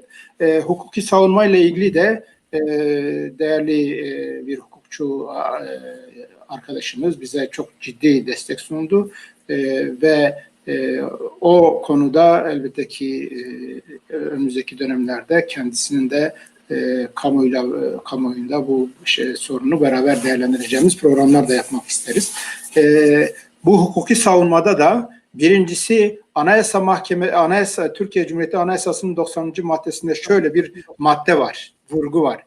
Deniliyor ki Türkiye'nin imzalamış olduğu uluslararası sözleşmelere göre herhangi bir konuda Türkiye kanunları ve uluslararası hukuk karşı karşıya geldiğinde uluslararası hukuk geçerlidir. Bu çok net bir durumdur. PAK da Türkiye'nin imzaladığı uluslararası hukuka göre kurulmuş bir partidir. Ve bu anlamda Anayasanın 90. maddesinde de eğer Türkiye kanunları bunu kaldıramıyorsa uluslararası hukuk geçerli olacaktır dedik. Diğer boyutuyla da hukuki savunmamızda çok detaylı bir şekilde yapılan ithamların tümünün aslında hem anayasa hem kendi kanunlarına ve Avrupa İnsan Hakları Mahkemesi içtihatlarına aykırı olduğunu çok net bir şekilde gözler önüne serdik. Ayrıca Türkiye Cumhuriyeti tarihinde ilk kez bir parti PAK kendi savunmasını Kürtçe olarak da Anayasa Mahkemesi'nde yaptı. Yani Anayasa Mahkemesi'nde bir partinin yaptığı ilk Kürtçe savunmadır. Bu çerçevede bu süreç devam ediyor. Süreç devam ederken de biz 18 Ekim 2020 günü yine kapatma davası devam ediyor ama partimiz yasal niteliğini de sürdürüyor. Bunun da en güzel örneği zaten 18 Ekim 2020 günü yapmış olduğumuz ikinci olağan kongremizdir. İşte Çankaya Seçim Kurulu'nun denetim gözetiminde yapılan bir kongreydi. Orada yeni meclisimizi seçtik, yeni organlarımızı seçtik ve partimizin yasal kimliğinin tescilli anlamında da bu da elbette ki bir adım oldu. Ama PAK zaten önce 18 Ekim 2014'te meşru bir parti olarak Diyarbakır'da kendisini ilan etti. Daha sonra İçişleri Bakanlığı'na başvurdu.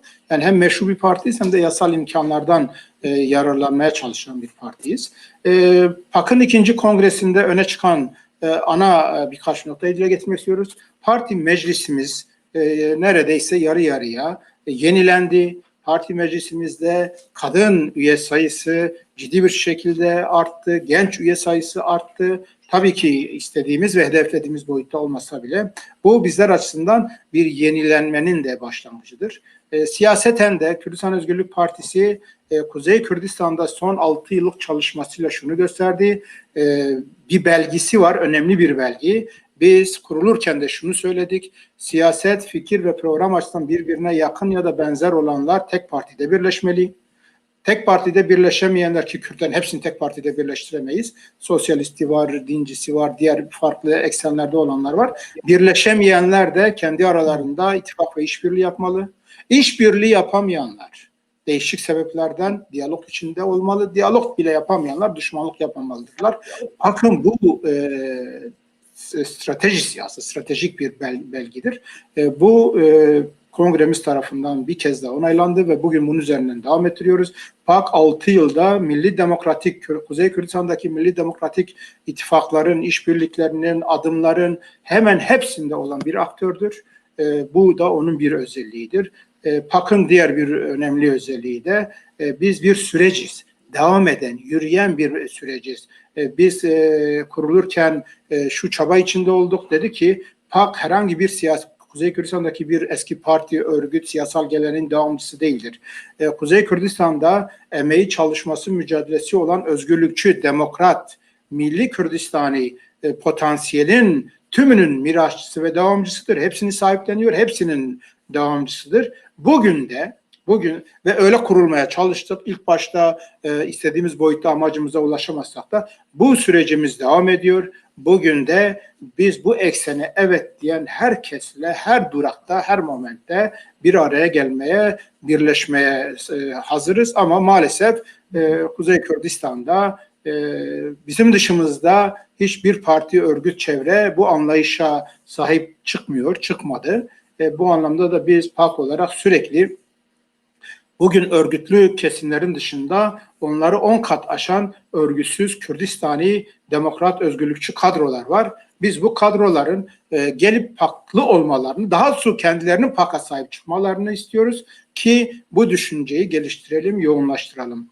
Kongremizin diğer önemli bir ortaya çıkardığı tespit de bugün Kuzey Kürdistan'da yaşanan sürecin Kürtler açısından terse çevirecek ana kilitlerden biri savaşın durdurulmasıdır.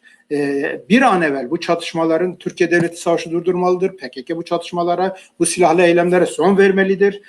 Bu Kuzey Kürdistan'da yeni bir sürecin başlangıcı olmalıdır ve bu yeni süreçte de savaşsız, çatışmasız bir ortamda Kürtlerin en temel acil talep ve programları üzerine en geniş Kürdistani kesimin bir araya gelmesini istiyoruz. Bu ne demektir? Kürt milletinin varlığının anayasada yasal olarak kabul edilmesi, ana dil eğitim hakkının tanınması, Kürtçenin resmi olması, Kürdistan isminin resmileşmesi, Kürdistan isminin artık bir cezai müeyyide olmaktan çıkması, Kürdistan isimli partilerin de rahat siyaset yapabilmeleri, yasal anlamda yapabilmeleri, Kürdistani değerler, Kürdistan'da işte düşünce, örgütlenme ve ifade özgürlüğünün anayasal güvenceye kavuşturulması, tabii bu Türkiye'li demokrat özgürlükçü kesimler açısından da talebimizdir.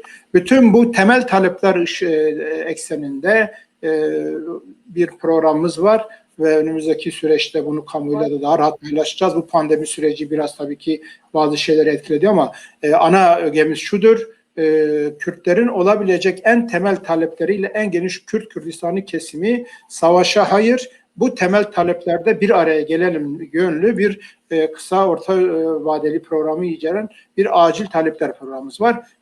Kongremizin önemli bir belgesi de budur. Peki bir de PAK'ın sık sık dillendirdiği birlik politikasını sormak istiyorum. Yani sık sık dillendiriyor.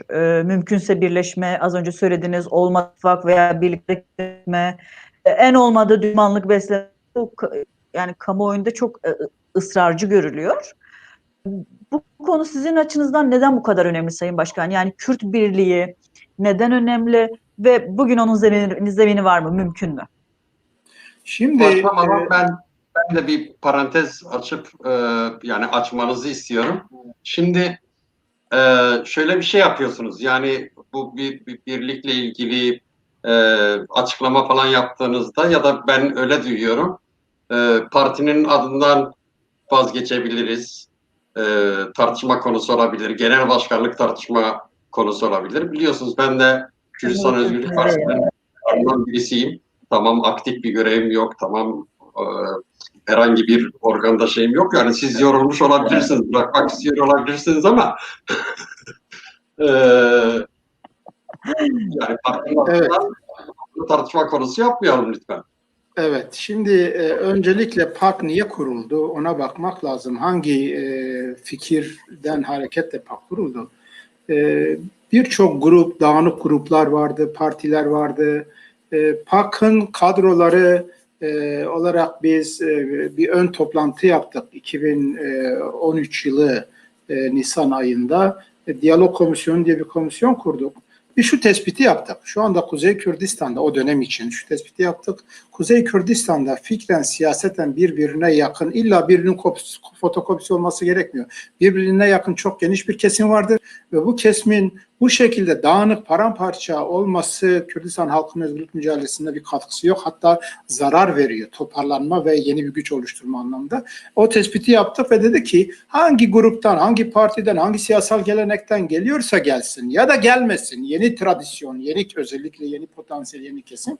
Beraber yeni bir kültürle yeni bir parti kuralım dedik. Hatta o dönemde Hakpar'a mektup gönderdik. Daha biz kurulmadan Hakpar'a mektup gönderdik. Birçok o dönemde legal alandaki grup şahsiyetlerle hatta Avrupa'da yaşayan kadrolarla ciddi görüşmeler yaptık. Ya gelin beraber yeni bir atılım yapalım dedik. Yani partimizin kadrolarının o kuruluş sürecinin kadrolarının %30'u 35'i Hakpar'dan ayrılan arkadaşlardı ama %60-65'i 70'i Hakpar'da hiç çalışmamış kadrolardı. Yani hani biz Hakpar'dan ayrılıp tekrar Hakpar'a gelin birlik yapalım demedik. Hani bu bazen bu yanlış algılar var. Kadrolarımızın 1/3 Hakpar'da değişik dönemlerde çalışıp ayrılmıştı. Ama %65-70'i hiç Hakpar'da üye bile olmamış kadrolardı. Buna rağmen biz dedik ki biz Hakpar dahil diğer geniş kesimlerle yeni bir parti kuralım.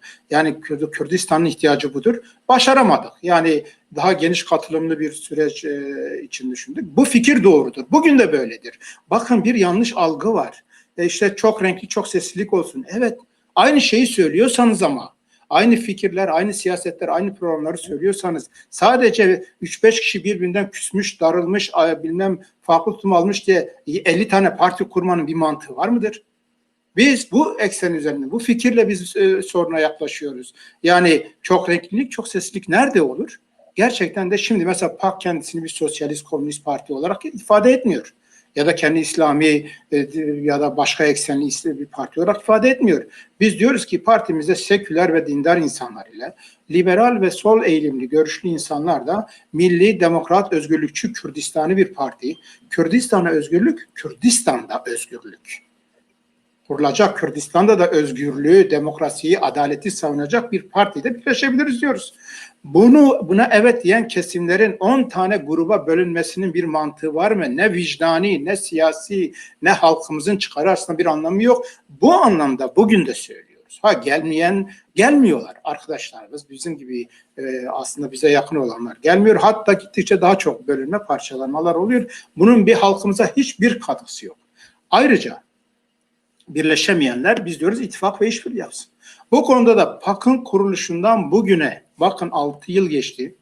Kürtlerle ilgili Kuzey Kürdistan'da yapılan bir konferans, bir eylem, bir miting, bir adım, bir konuşma, ortak tavır hangisine bakarsanız ana fotoğrafta daimi olan PAK'tır. Birileri gelmiştir, gitmiştir. Bizim derdimiz kendimiz değiliz. Bu ülkenin özgürlük mücadelesinde bu kadar tecrübeden sonra bakın 80'den işte 2010'lara kadar bakalım. 30 yıl Kürdistan siyaseti, Kürdistan toplumu tek renkli, tek sesli ve savaşın egemen olduğu bir şeyle karşı karşıya bırakıldı. Diğer örgütler, diğer partiler toparlanamadı, büyük yenilgiler yaşadı. Ya bütün bunlardan ders çıkaramıyoruz. Hala benim grubum, benim dükkanım, benim partim üzerinden siyaset yapan bir an. Bir de dünya değişti. Kürt toplumu değişti. Yeniden tanımlamalar gerekiyor. Eski örgütlerin tümüne sahip çıkalım, değerlerine, emeklerine, ama artık dünya o değil. Yani dün birbiriyle merhaba vermeyen, birbirinden Peki, adam Sayın örgütler Özçelik, yani bunun zemini bugün var mı? Bunu anlatmaya Tekrar çalışıyorum. güncellemek Bakın, istiyorum. evet, yani her zaman bir ihtiyacın örgütlenmesi önemlidir. Yani bunun zemini nedir? Biri ısrarla ben yokum diyorsa biz de halkımıza diyeceğiz ki yani bu yaklaşım yanlıştır. Bu siyasetimiz doğrudur. Biz bunu hala savunuyoruz. Birlik konusunda bakın, biz 2018 yılında işte Kürdistan Seçim İttifakı 5 parti oluşturduk.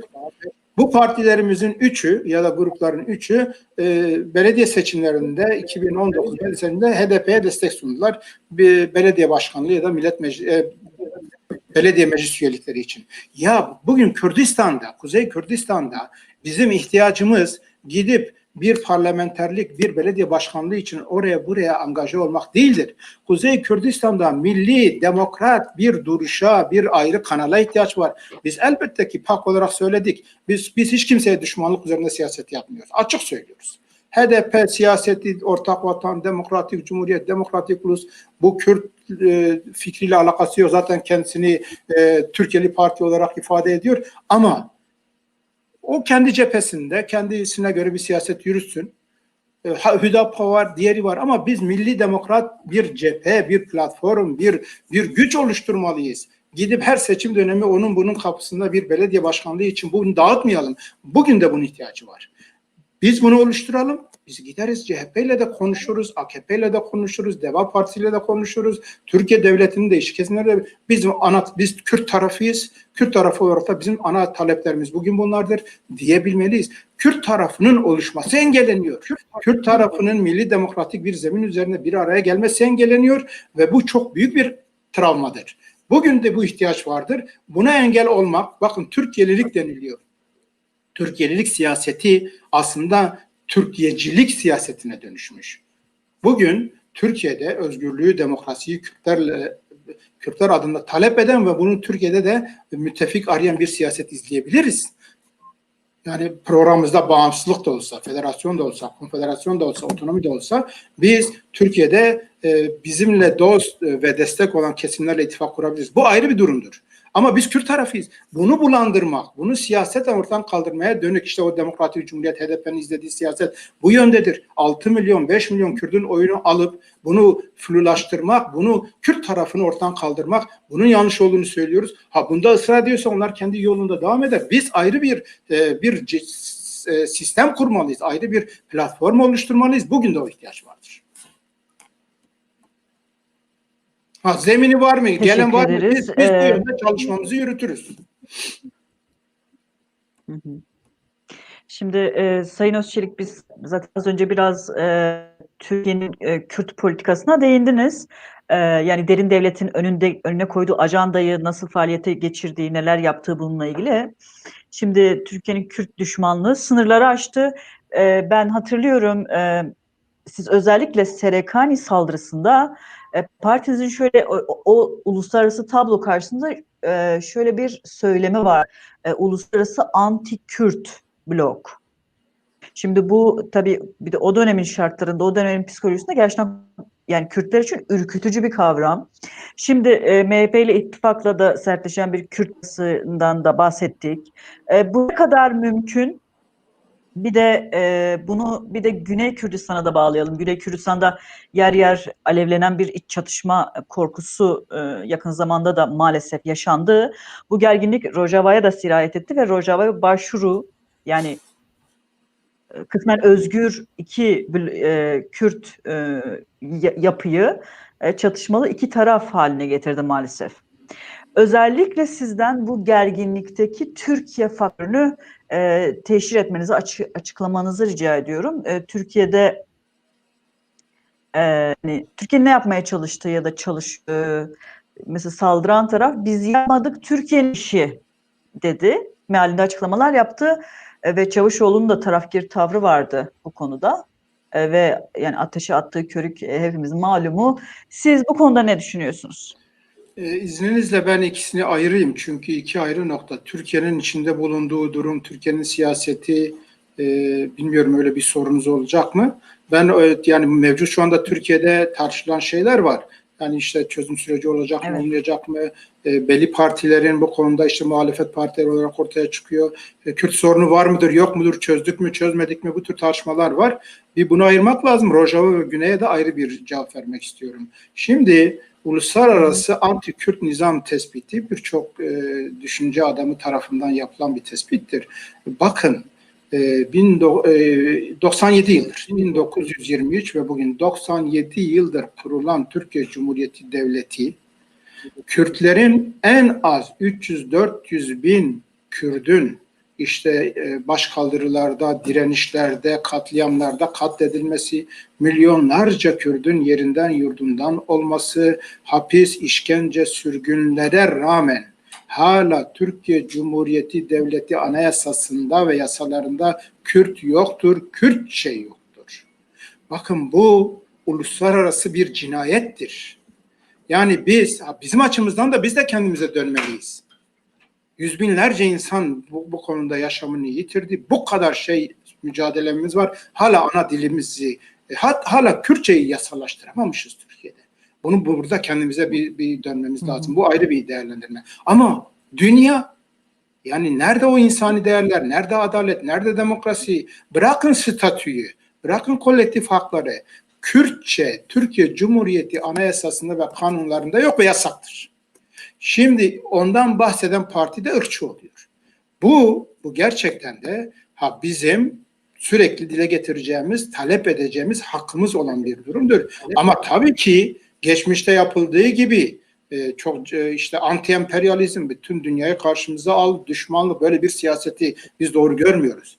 Biz dünya devletleri içerisinde dostumuzu artıran, düşmanımızı azaltan bir siyasetle makul bir şekilde dünya devletlerine, dünya halklarına bakın Türkiye Cumhuriyeti Devleti dilimizi bile kabul etmiyor diyebilmeliyiz başlangıç itibariyle. Bu anlamda işte Güney Kürdistan'daki referanduma karşı yine uluslararası anti-Kürt nizam ona yol açtı. Afrin'in, Serekani'nin, Grespi'nin işgali yine anti-Kürt nizamın kendince yürüttüğü, ama o anti-Kürt nizamın 1991'de de Güney Kürdistan'da bugünkü federe devletinde de yol açan siyaset dönüşümlerinde var. Bardağın bu tarafında göreceğiz. Ya da bugün Rojava Kürdistan'ında işte Amerika, Güney Kürdistan Federe Bölge Yönetimi, PYNK ve NKS arasında ittifak görüşmeleri var. Yani iki devletin, Kürt Federe Devleti ile Amerika'nın ve Fransa'nın koordinasyonunda. Bu da olumludur. Yani bardağın sadece boş tarafını görmeyeceğiz. Bu anlamda anti-Kürt nizam belli boyutlarla devam ediyor ama dünya konjonktürü lehimize de dönüyor. Dünya eski dünya değil. Bu buzdağı birkaç parçaya bölünmüştür. Bu buzdağı içerisinde bizim de işte kendimize yeni imkanlar, fırsatlar yaratmamız gerekiyor. Dostlar yaratmamız gerekiyor. Uluslararası anlamda bu. Türkiye'de şöyle söyleyebilir miyiz Sayın Öztürk? Şöyle söyleyebilir miyiz yani dediklerinizden anladığım. Yani bu anti-Kürt nizamın, uluslararası anti-Kürt nizamın öznesi Türkiye Cumhuriyeti Devleti'dir. Böyle diyebilir miyiz? Yani uluslararası anti-Kürt nizam 4 devlet de Kürt meselesiyle yüz yüze olan 4 devlet de bu işin aktörüdür. Sadece Türkiye değil, İran, Irak, Suriye, hepsinde de aynı süreç var. Bu süreç içerisinde bu işin muhatabı Türkiye devletidir tabii. Kürtleri yok sayan, Kürtlerin hak ve özgürlüklerini ortadan kaldıran, işte 97 yıldır Kürtlerin bütün hak, özgürlük taleplerini kanla bastıran Türkiye Cumhuriyeti Devleti'dir. Elbette ki bizim ana muhatabımız budur. Ama bir gerçeklik var. Dünyanın da buna göz yumduğunu görüyoruz. Bu anlamda ama şöyle kendimizi rahatlatabilir miyiz? Yani aslında Amerika'nın anti-Kürt bir siyaseti yok. Ya da Rusya'nın var mı anti-Kürt siyaset? Yani şimdi, bunlar bu Türkiye'nin başarısıdır. Boşluklardan yararlanıyor, siyasi manevralar yapıyor diyebilir miyiz? Ya devletlerin anti şu, anti bu diye siyaseti olmaz. Devletlerin kendi çıkarları var. Çıkarlar üzerinde geliştirdikleri siyaset ve stratejileri var. Ve bunlar üzerinden bir gün A devleti B ile olur, üçüncü gün düşmanlık da yapabiliyor. Yani bunun sayısız örnekleri var. Birebir anti-Kürt bir siyasetten çok o devletlerin bölgesel, stratejik, jeopolitik, devletsel çıkarları maalesef bugün Rusya'nın bugüne kadar hep Kürtlere karşı olmuştur. Yani Rusya'nın Kürtlere dönük tarihten bu yana baktığımızda bir desteği yoktur. Amerika dönem dönem destek vermiştir. Dönem dönem işte diyelim 1975'te Cezayir Anlaşması'yla da Kürtleri resmen yenilgiye uğratmıştır. Ya da işte daha sonraki süreçler bazen destek vermiş. Yani devlet çıkarları ve konjüktür, devletler arası güçler dengesi, balans ayarları, bir sürü faktör Kürtleri de ya ayak altında ezdiriyor ya da o arada Kürtler de bir şeyler elde edebiliyorlar. Yani orada varsan Kürt olarak taraf olarak varsan, ayaktaysan, birlikte el ele tutuşmuşsan bir yerlerden bir fırsat koparabiliyorsun. 1991'de eğer Kürdistani cephe Güney Kürdistan'da olmasaydı KDP, YNK, işte o zaman Halk Partisi, Komünist Partisi, bir sürü parti vardı. Bunların cephesi ki gücü çok büyük bir gücü de yoktu. Ama orada 1991'deki ayaklanmayı yönettiler ve bakın nereye getirdiler. 2005 yılında 2003'te Saddam devrildi. 2005'te işte Sayın Mesut Barzani, Sayın Talabani, diğer partiler el ele verdiler. Federasyonu Irak Anayasası'na koydular. Yani mesele bu. Bizler eğer varsak, milli stratejimiz varsa, bu milli stratejiyle iç içe el eleysek fırsatlardan yararlanırız. Bazen de devletler de size mahkum olurlar. Yani sadece böyle her seferinde Kürtleri yok sayamazlar. Bugünkü konjüktürde bizce Kürdistan Orta Doğu'nun en önemli aktörlerinden biridir. Dünya devletleri Arap devletlerini denediler, Türkiye'yi denediler, İran'da denediler. Denenmedik bir aktör Kürtlerdir. Kürtlerin onların stratejik dostu olmaları için de çok ciddi bir nesnel ve öznel zemin vardır. Biz de bunu değerlendirelim, onun için elimizdekini batırmayalım diyoruz.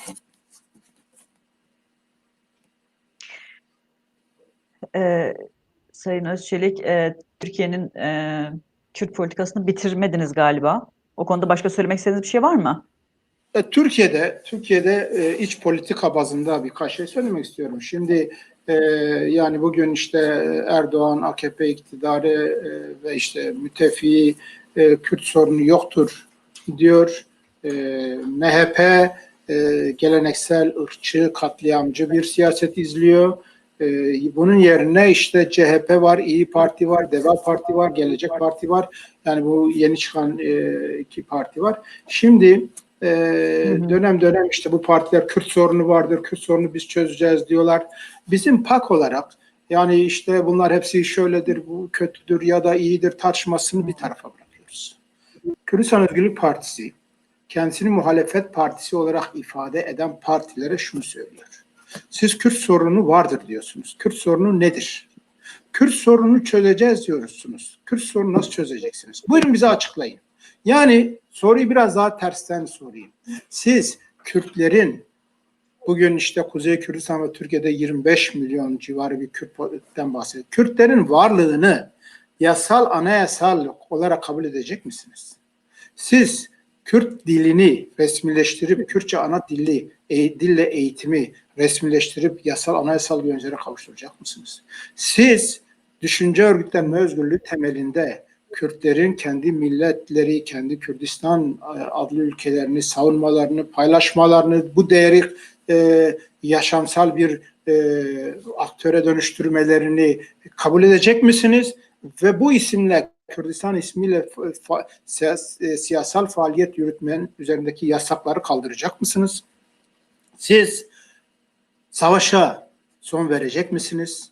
Siz sadece bunları soruyoruz. Siz çevrede Kürtlere dönük bu anti-Kürt siyasete son verecek misiniz? Buyurun. Bize bunun açıklamasını yapın. Biz çözeceğiz. Neyle çözeceksiniz? Eşit vatandaşlıkla çözeceğiz. Kürtler de vardır vatandaşını. Söylenen maksimum çıta bu. Eşit vatandaşlığa da buyurun. Ben bir Kürt olarak mahkemede Kürtçe konuşmak istiyorum. Okulda Türk gibi eğitim görmek istiyorum.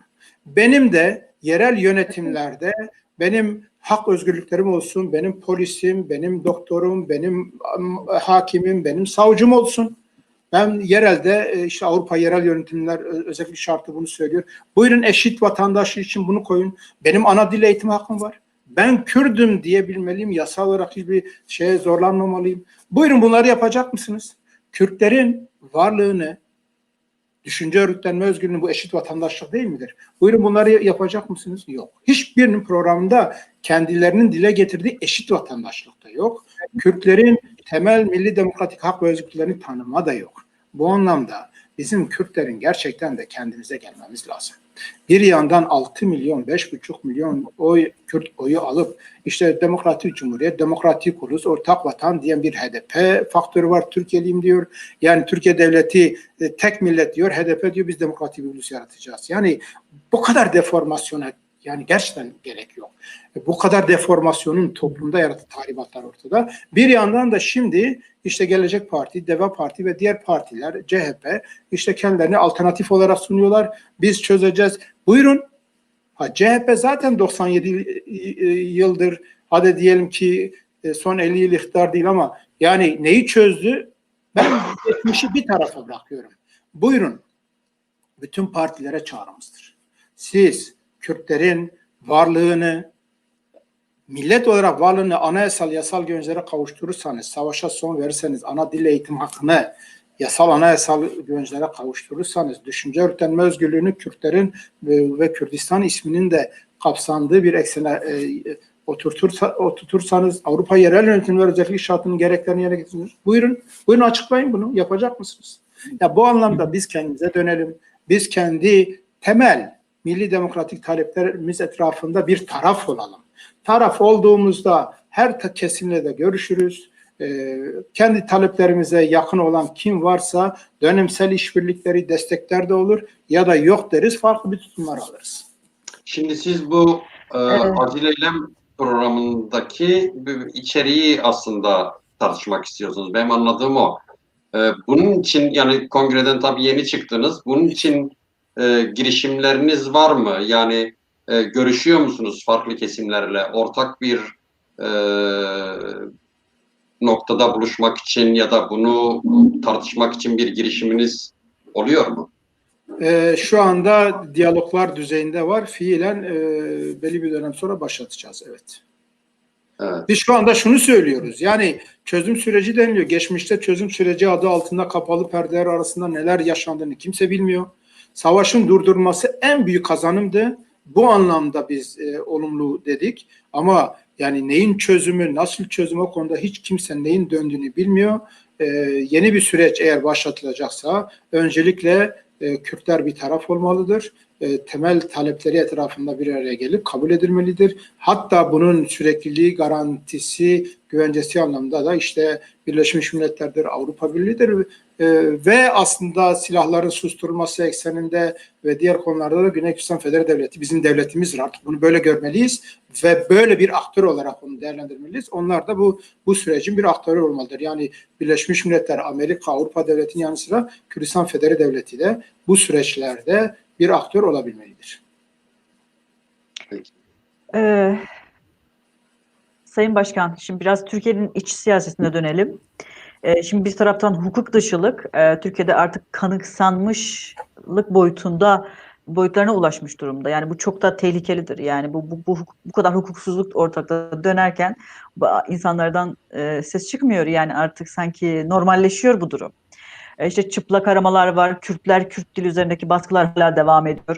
Cezasız kalan ırkçı saldırılar var. Cezaevlerinde yaşanan hak ihlalleri var. Yani listeyi uzatmak çok mümkün. Ve son olarak Avrupa İnsan Hakları Mahkemesi'nin kesinleşmiş Demirtaş kararı da var. Ve bu karara rağmen Demirtaş hala tutsak, daha doğrusu rehin diyebiliriz.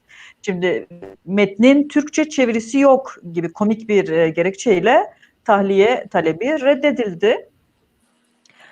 Yine kamuoyunu tedirgin eden bir kanun da var, son zamanlarda konuşuluyor. Bu meclisten geçti üstelik ve bu kanun sivil toplum örgütlerine kayyum atanabilecek bu kanun sayesinde. Şimdi bir taraftan bunlar yaşanırken öbür taraftan da işte yeni bir çözüm süreci ve hukuk reformu gibi rahatlatıcı ifadeler de dolaşıma sokuluyor. Sizin bu konudaki değerlendirmeniz ve öngörüleriniz neler? Bu işin kilit noktası savaşın son bulmasıdır. Bakın, savaşın gölgesinde çatışmaların yaşandığı bir ortamda Türkiye Cumhuriyeti Devleti şu anda bütün sorunları örtbas edebiliyor, geri plana atabiliyor ve her şeyi terörle ifade ediyor. Şimdi bu tabii ki kendi her şeyin terörle ifade edilmesi, Kürtlerin düşünce ve örgütlenme özgürlüğünü de terörle ifade ediyor. Türkiye'deki demokratik hak özgürlükler mücadelesini de terörle ifade ediyor. Bu ayrı bir eksendir. Bizim açımızdan bugün gerek Kürtlerin yeniden toparlanıp sivil siyasal bir güç haline gelmeleri ve kendi milli demokratik taleplerini talepleri etrafında bir taraf olabilmeleri, gerekse Türkiye'deki işte bu demokrasiye, özgürlüğe, adalete, insan haklarına, hukuka, adalete karşı yürütülen bu totaliter, tekçi siyasetin önünün kesilmesinde en önemli faktör çatışmanın son bulmasıdır. Çatışma son bulduğunda Kürtlerin de eli güçlenecektir. Türkiye'deki en geniş özgürlükçü demokrat kesimlerin de eli güçlenecektir. Ve bu iki kesim arasındaki köprüler daha bir gelişir, yoğunlaşır, ortak tutum zeminleri oluşur. Birinci faktör budur. Elbette ki şu gerçekliği görmek lazım. Türkiye'nin en büyük sorunu, Türkiye halkı, Türkiye toplumunun en büyük sorunu ne yazık ki bugün özgürlükten, adaletten, demokrasiden, değişimden, eşitlikten yana örgütlü geniş bir kesim yok. Türkiye toplumunda bir demokrasi mücadelesi geleneği de yok. Bugün muhalefet olarak görülen işte partiler, CHP'si, diğer partilerin hiçbirinin temelde demokrasi diye tarif ettiğimiz evrensel değerler anlamında demokrasiyle bir alakaları yok. İşte bu büyük bir travmadır, büyük bir handikaptır, büyük bir sorundur. Eğer Türkiye'de gerçekten demokrat bir parti, özgürlükçü, adaletten yana olan bir parti olsaydı, evrensel değerleri esas alan bir parti olsaydı ve toplumda örgütlü olsaydı, bugün Türkiye'de bütün bunlar bu boyuta yaşanamazdı. Kürtlere de bu kadar baskı ve zulüm bu kolaylıkla yapılamazdı. Biz kendi cephemizden ancak bakabiliyoruz. Bugün neredeyse Türkiye'deki demokrasinin de ana aktörü Kürtlerdir. Ve aslında özü de böyledir. Kürt meselesinde yol alınmadığı sürece demokraside yol alınamıyor. Görüyoruz. Kürtlerle ilgili tutum değiştiği zaman Türkiye yansımaları oluyor. Onun için biz öncelikle Kürt tarafı olarak kendi aramızda temel milli demokratik ana ögelerde bir araya gelip taraf olalım. Kendimizi orada burada eritmeyelim. Onun bunun gölgesinde siyaset yapmayalım. Siz bu çelişkili ifadeleri, çelişkili durumları neye bağlıyorsunuz? Bir de öngörünüz nedir bu konuda? Yani sizce yeni bir çözüm süreci mümkün müdür? Yeni bir hukuk reformuyla her şey güllük gülistanlık bir kerede olabilir mi sizce? Ya hukuk reformu denilen şey de çok manipülatif, çok zayıf bir ifadelendirmedir. Çözüm süreci hemen burada görünen hemen yarın öbür gün olacak bir adım, atılacak bir adım gibi görünmüyor ama bir zorunluluktur. Yani bu kadar yük, ekonomik çöküntü, toplumun bu kadar terörize edilmesi, sana karşı olan herkesin terörist, hain olarak ifade edilmesi, cezaya tabi tutulması, kovuşturmalar, binlerce, on binlerce insan hapislerde, bu siyaset zaten bu toplum kaldıramaz. Kaldıramaz dediğimizde yani işte burada kim öne hemen çıkıyor? CHP, işte İyi Parti, Gelecek Parti, Dava Parti, yani sorunu oraya kanalize edip onlar iktidara gelsin de işte biz yaparız gibi bir alternatif öne getiriliyor. Geçmişte çok yaşandı bunlar. Yani elbette tarihte insanlar bazen hani kötünün iyisini seçiyor mecburiyetten, ama biz sürekli bu filmi seyretmek zorunda değiliz. Biz Kürtler olarak meseleye eğer daha doğru bir zeminden bakabilirsek, çözüm sürecini biz yönetelim. Bizim bir çağrımız bu. Çözüm sürecini biz geliştirelim. Biz diyeceğiz ki arkadaş, biz böyle istemiyoruz, buna hayır diyoruz.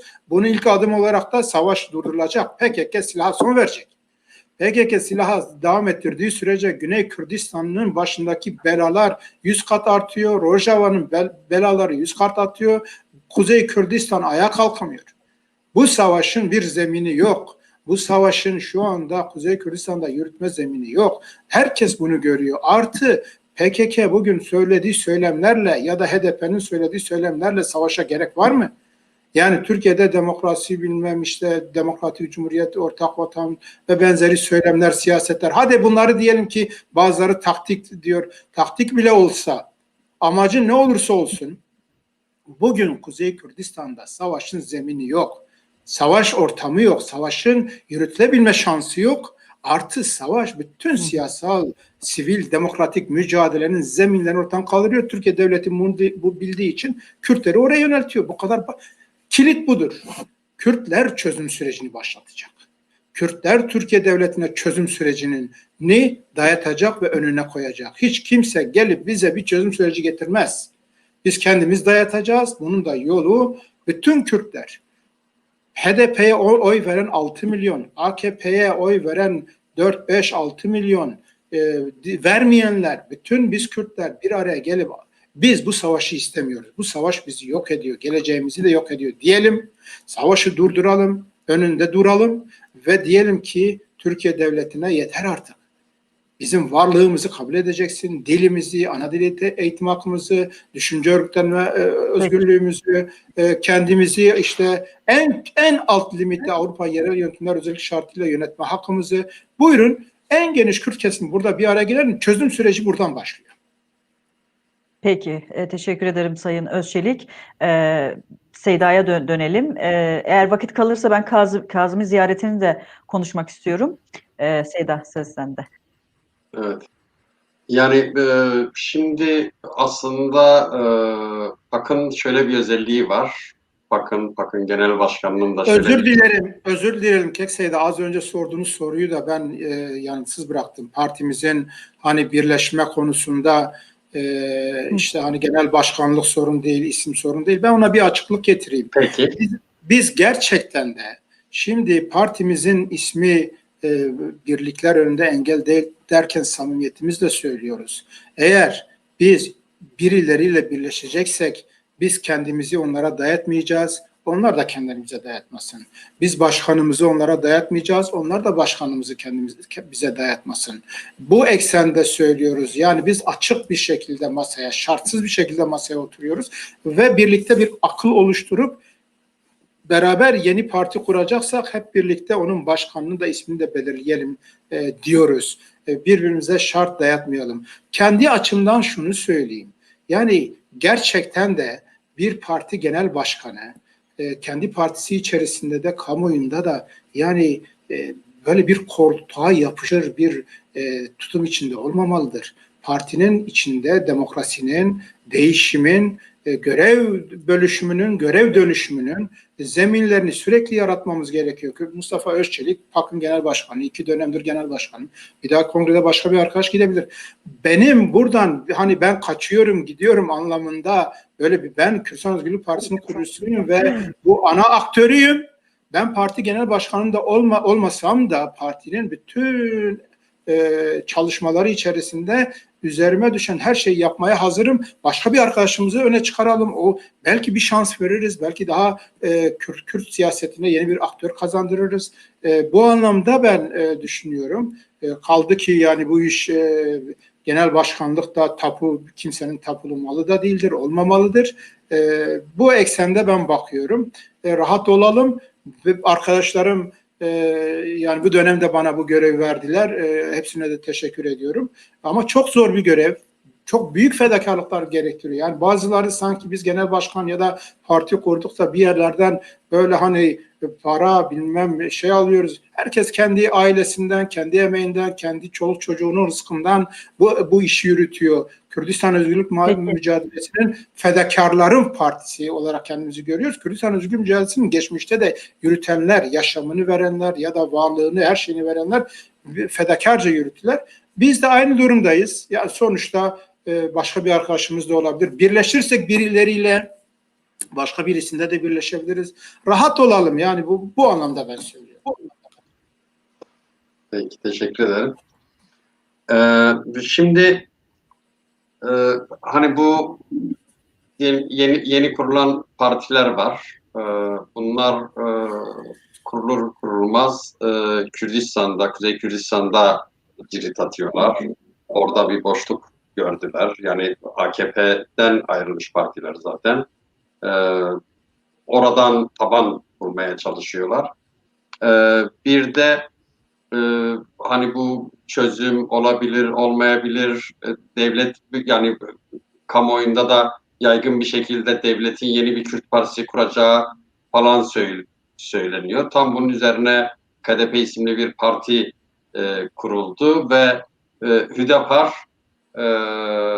Cumhurbaşkanı ile görüştü. Bu hareketliliğe bakılınca yani bu hareketliliği nasıl değerlendiriyorsunuz? Nasıl bir durum çıkıyor ortaya? Nasıl bir resim var? Kürtler adına siyaset yapanlar, Kürtler adına siyaset yapmadığını zaten söylüyorlar HDP ekseninde ve akan nehrin önünde bir nevi Kürt tarafının oluşmaması için bir çaba var. Ama toplum bunu kaldırmıyor. Çok büyük sızıntılar var. Kürtlerin bir taraf olması için çok ciddi bir zemin var. Sızan suların bu sefer başka barajlarla engellenmesi ve bir Kürt tarafının oluşmaması için işte yeni girişimler söz konusu. Deva Partisi, Gelecek Parti az önce söyledim. Eğer bu CHP, AKP bugün Kürtlerin bu hak ve özgürlüklerini tanıyacaklarsa onları tutan yok zaten. Buyurun, biz geçmişte Kürt diliyle ilgili AKP'nin attığı bütün adımları olumlu gördük. Bugün de kim bu konularda adım atarsa olumluyoruz ama bu meseleyi bunların şu anda izlediği siyaset bu yönde bir adım atmaktan çok süreci uzatma, Kürt meselesinin Kürt tarafının oluşmaması için, Kürt potansiyelinin mevcut partiler içerisinde eritilmesi için bir süreç söz konusudur. Biz halkımıza bu anlamda çağrı yapıyoruz. Kürtlerin partilerinde, Kürt milletinin haklarını, özgürlüklerini savunan partilerde bir araya gelelim. Biz bir taraf olalım ve bu taraf olarak da söz konusu partilerle de biz de görüşürüz. İktidardaki partiyle de görüşürüz. Yani devletin tabii ki yani bir sürü partinin kurulacağından bahsediliyor. Devletin kendine göre stratejik önemleri olabilir. Ama bizim artık bu sürece bir son vermemiz gerekiyor. Cumhurbaşkanlığı, Türkiye Devleti Cumhurbaşkanlığı belli partilerle görüşüyor. Görüşebilir yani sonuçta biz de açık siyaset yapıyoruz ve açık siyaset içerisinde kimseye düşmanlık ekseninde bir yaklaşım içinde siyasetimizi yürütmüyoruz. Ama siyasal duruşumuzla şunu göstermemiz lazım. 97 yıldır zaten bunları yapılıyor. 97 yıldır hep bu patinajlar yapılıyor. O kaptan o kaba sular taşınıyor. Kürtlere dair hiçbir değişim yok. Ve hala aynı söylemleri biraz yani Deva Partisi, Gelecek Parti bu ülkede Türkiye'de Cumhurbaşkanlığı yapmış, devletin başbakanlık yapmış, bakanlık yapmış. Yani milimetrik AKP'nin 2002 konseptinin savunucularıdır. Yani pratik ortadadır. Biz bütün bunlara bile girmiyoruz. Yani bunların, bu partilerin söylediği yeni bir şey yok ki. AK Parti'nin 2002'deki konseptini tekrar bugünkü söylemle kamuoyuna sunmak istiyorlar. Ve ortada, pratikte ortada. Madem öyledir, halkımıza yani yanlış kanallar, yanlış umutlar yaratma yerine biz Kürt toplumunun bütün siyasetçilerini, akil adamlarını, aydınlarını bir Kürt milli demokratik anlayışı içerisinde bir araya getirip biz tarafız, Biz kimseye de savaş ekseninde bir çözüm dayatılmasından yana değiliz. Biz görüşmelerle, diyaloglarla halkımızın hak ve özgürlüklerini sağlamasını istiyoruz diyebilelim, böyle bir duruş sergileyelim. Bir sürü şey terse döner diye düşünüyoruz. Peki. Esas yani PAK'ın demin kurmaya başladığım cümleyle devam edeyim. Yani PAK ve genel başkanı genelde gerçekten zaman zaman kamuoyunu tartıştıran, kamuoyunu hareketlendiren açıklamalar yapabiliyor. PAK'ın böyle bir yeteneği var. Ve bu son çağrısı da gerçekten konuyla ilgili çevrelerde çok yoğun tartışmalar yarattı ve genellikle aslında kabul gören, çağrı kabul görüyor gibi benim izlenimim bu en azından. Siz bize bu çağrıyı bir değerlendirin. Nedir? Amacı nedir? İçeriği ne?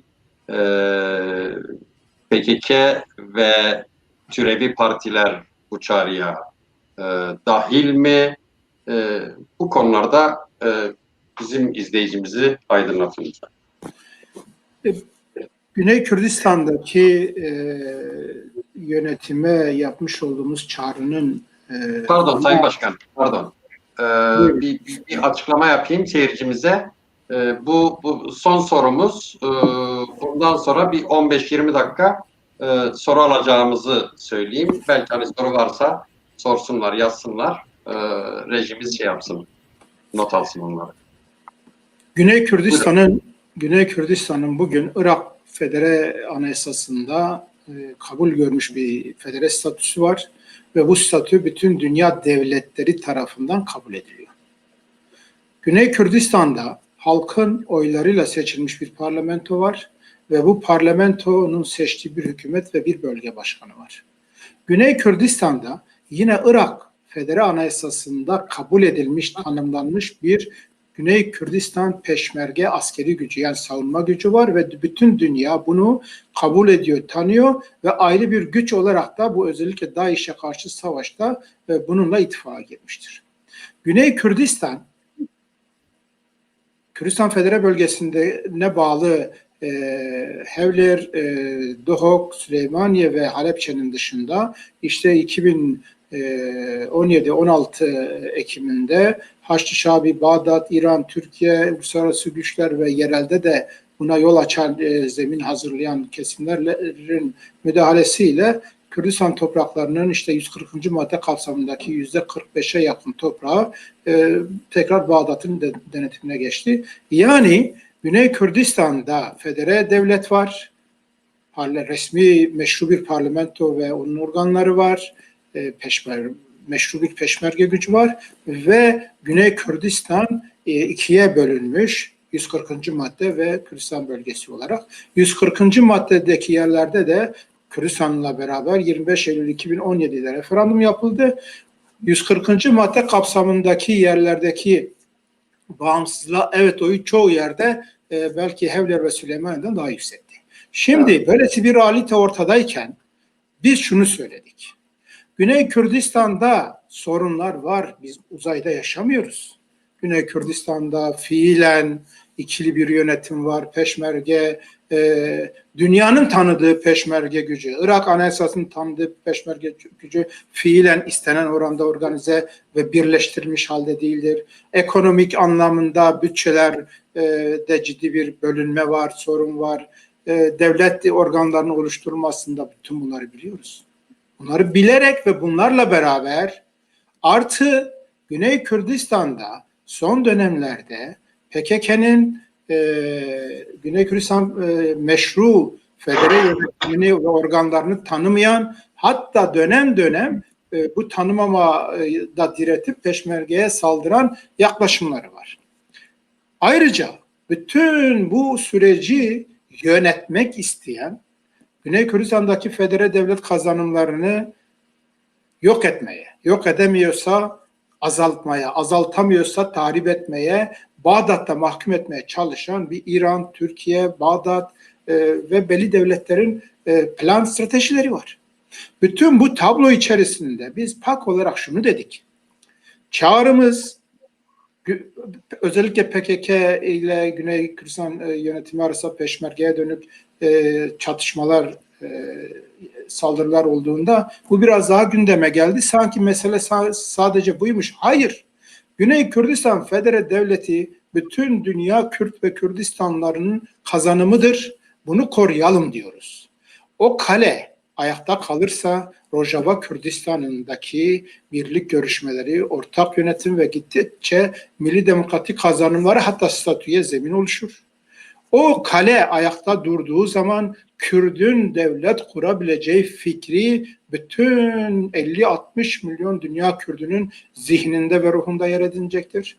O kale ayakta durdukça Kürdistan'ın diğer parçalarındaki özgürlük mücadeleleri daha sağlıklı bir zeminde kendisini organize edecektir. Bu anlamda şu anda tarihsel görevimiz, milli görevimiz, Güney Kürdistanlı bütün partiler, 4 parça bütün partiler ve diaspora Kürtleri, aydınlar, siyasetçiler olarak bir araya gelinmelidir. Bu gündemle burayı korumalıyız, buraya destek sunmalıyız, bunu yok etmeye çalışanlara kesinlikle hayır demeliyiz. Bu eksende bir çağrı yaptık. Bizim bu çağrımızdaki önemli 2 faktör de şu. Madem ki bir takım devletler orayı yok etmek için ya da tahrip etmek için orada çatışma ortamları yaratmak istiyor, o zaman buna yol vermeyeceğiz. Akılcı bir şekilde bütün Kürtler bir araya geleceğiz. Buna zemin yaratanlara hayır diyeceğiz ve çatışma zeminleri de oluşturmayacağız. Yani gidip Güney Kürdistan devletine hadi bir araya gelelim, bir ordu kuralım, yok şuna savaş açalım, buna savaş açalım demenin hiçbir insani, milli, siyasi, konjektürel, ahlaki hiçbir yönü yoktur. Biz onlara bırakacağız. Çağrımızda zaten aynen öyle dedik. Güney Kürdistan Federe Devleti'nin parlamentosu, bölge başkanı ve başbakanı ve Sayın Başkan Mesut Barzani inisiyatifi alsınlar. Onlar bizim bu devletimizi koruma yönünde bize saldırı, köstek, zarar vermeyin, bize destek olun. Onun da ana parametrelerini beraber o toplantıda belirleyip dünya kamuoyuna açıklayalım. Biz ulusal bir kongreden de bahsetmiyoruz. Ulusal kongrenin zemini yoktur. Ulusal kongrenin 4 parça Kürtleri çok büyük bir projedir ve onun da zemini yoktur. Bu ayrı bir tartışma. Bugün ulusal kongreyi oluşturabilecek bir yaklaşım yok. Bir yandan diyelim PKK Güney Kürdistan yönetimini tanımıyor. Oradaki parlamento, hükümet ve başkanlığın iradesini tanımıyor. Şengal'de ayrı bir güç oluşturup Haçlı Şabi ile beraber Şengal'de Bağdat'ta bağlı otonom bir bölge olmasını, yani Kürdistan'dan ayrılmasını istiyor. PKK kendi kamuoyunda, kendi yayın organlarında başta Başkan Mesut Barzani ve KDP güçleri olmak üzere ciddi bir saldırı içerisinde. Onları işte Türkiye Devleti'nin ajanı, MİT'i, işbirlikçisi olarak itham ediyor. Şimdi bunu söylediğinizde neyin ulusal kongresini yapacaksınız? Bunları bir tarafa bırakalım. Geçmişte bir deneme oldu. O denemenin de çok ciddi handikapları vardı. Oraya girmeyeceğim. Ama bugün bir adımdan başlayacağız diyoruz. PAK'ın çağrısının özü budur. Güney Kürdistan devletini bir zora sokma, ona bir yük yükleme, gidip kapısına hadi gel bir savaş başlatalım, şunu yapalım, şu devlette, bu güce, bu örgüte değil. Biz sizi destekleyeceğiz, yanınızdayız diyelim bütün Kürtler olarak, kazanımlarınızı koruyacağız, korumaya yardımcı olacağız diyeceğiz. Siz bizi çağırın, bu talebi bütün dünya Kürtlerine yapın ki biz de etrafınızda o anlamda kenetlenelim.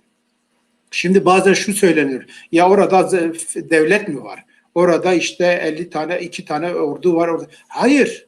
Bakın eğer biz böyle söylersek biz kendi elimizle zaten o devleti yok etmeye çalışanlara düşünsel ve siyasal zemin yaratıyoruz. Türkiye Cumhuriyeti Devleti 97 yıldır kurulmuş.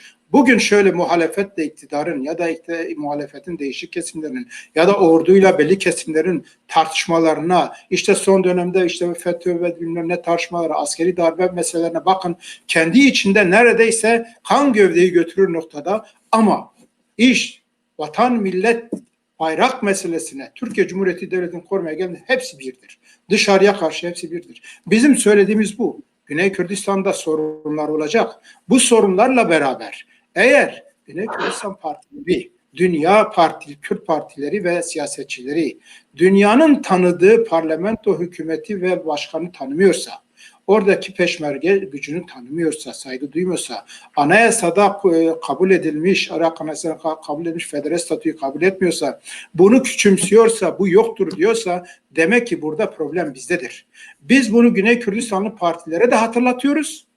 Biz bunu bütün dünya Kürtlerine de hatırlatıyoruz. Çağrımız sadece PKK'nın yarattığı problemle ilgili değil. Dünya Kürtleri bu kaleyi korumalıdır. Ve biz Güney Kürdistan'daki yönetimi, bütün partileri de bu anlamda Kürdistani milli demokrat bir duruşa davet etme anlamında onlar birleşip bizi bu sürece çağırsınlar diyoruz. Bütün o sorunlar devam edecektir. Güney Kürdistan'da sorunlar bir çırpıda ortadan kalkmaz. Türkiye Devleti 97 yıldır sorunlarını çözemiyor. Güney Kürdistan'da da devam edecek ama bizde de vatan, devlet, bayrak, milli değer dediğinde bir araya gelebilmeliyiz.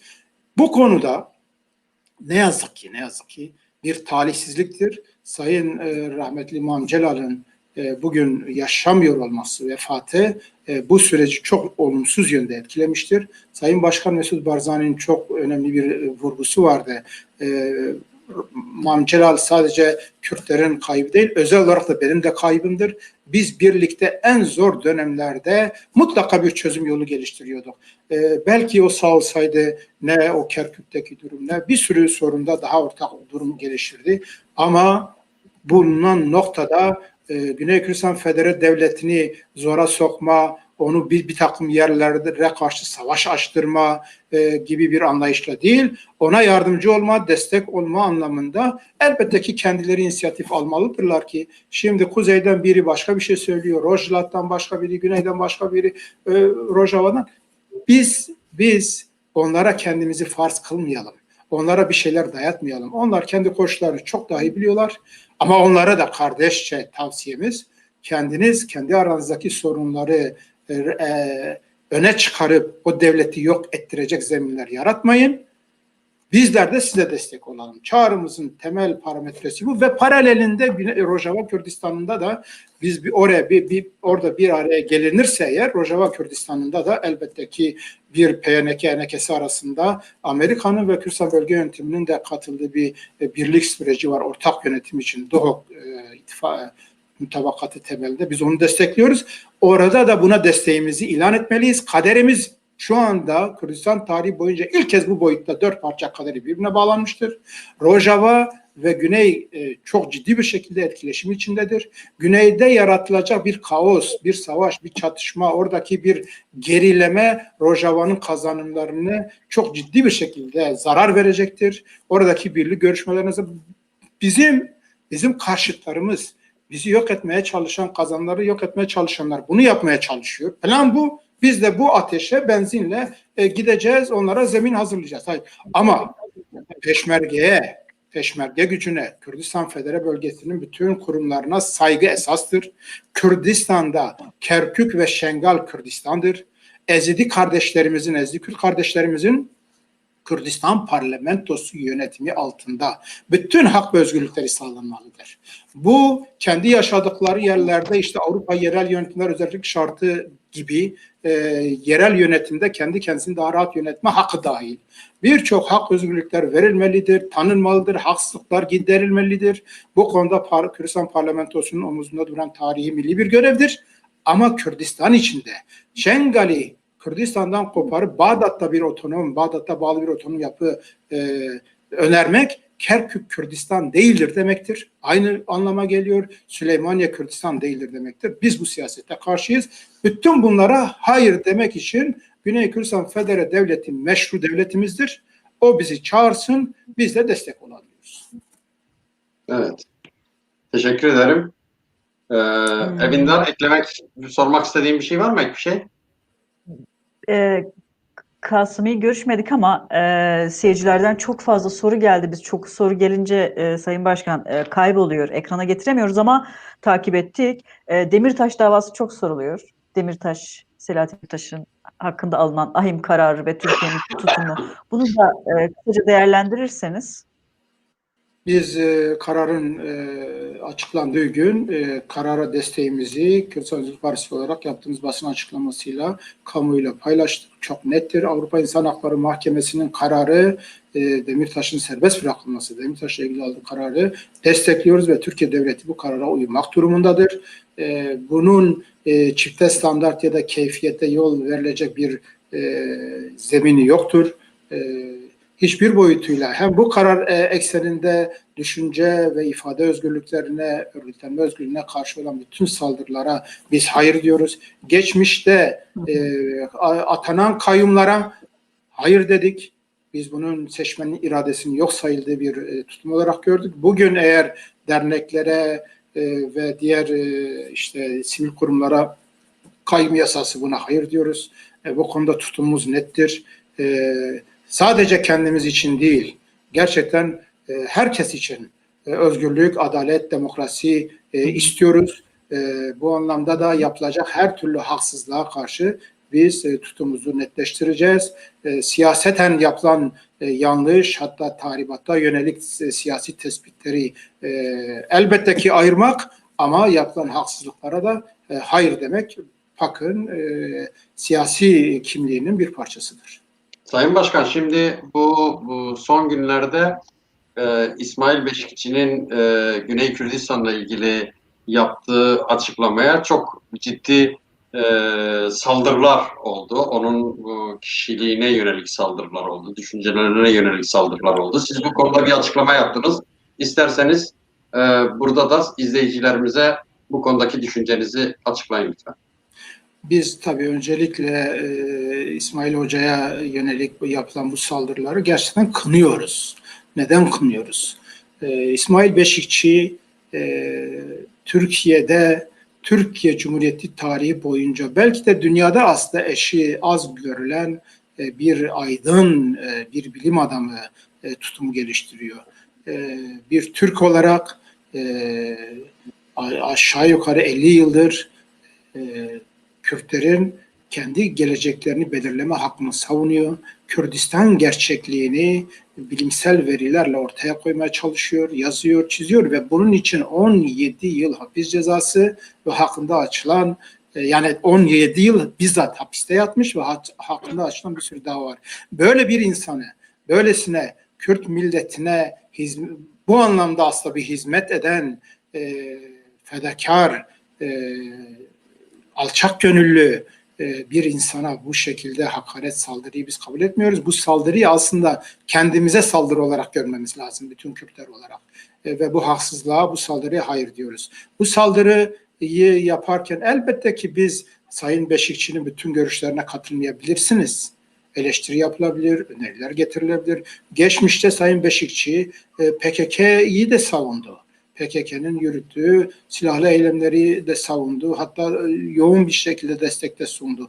Bu da bir, ama onu PKK'ya sunduğu destek Sayın Beşikçi'nin Kürdistan halkının özgürlük mücadelesine verdiği desteği gölgelemez.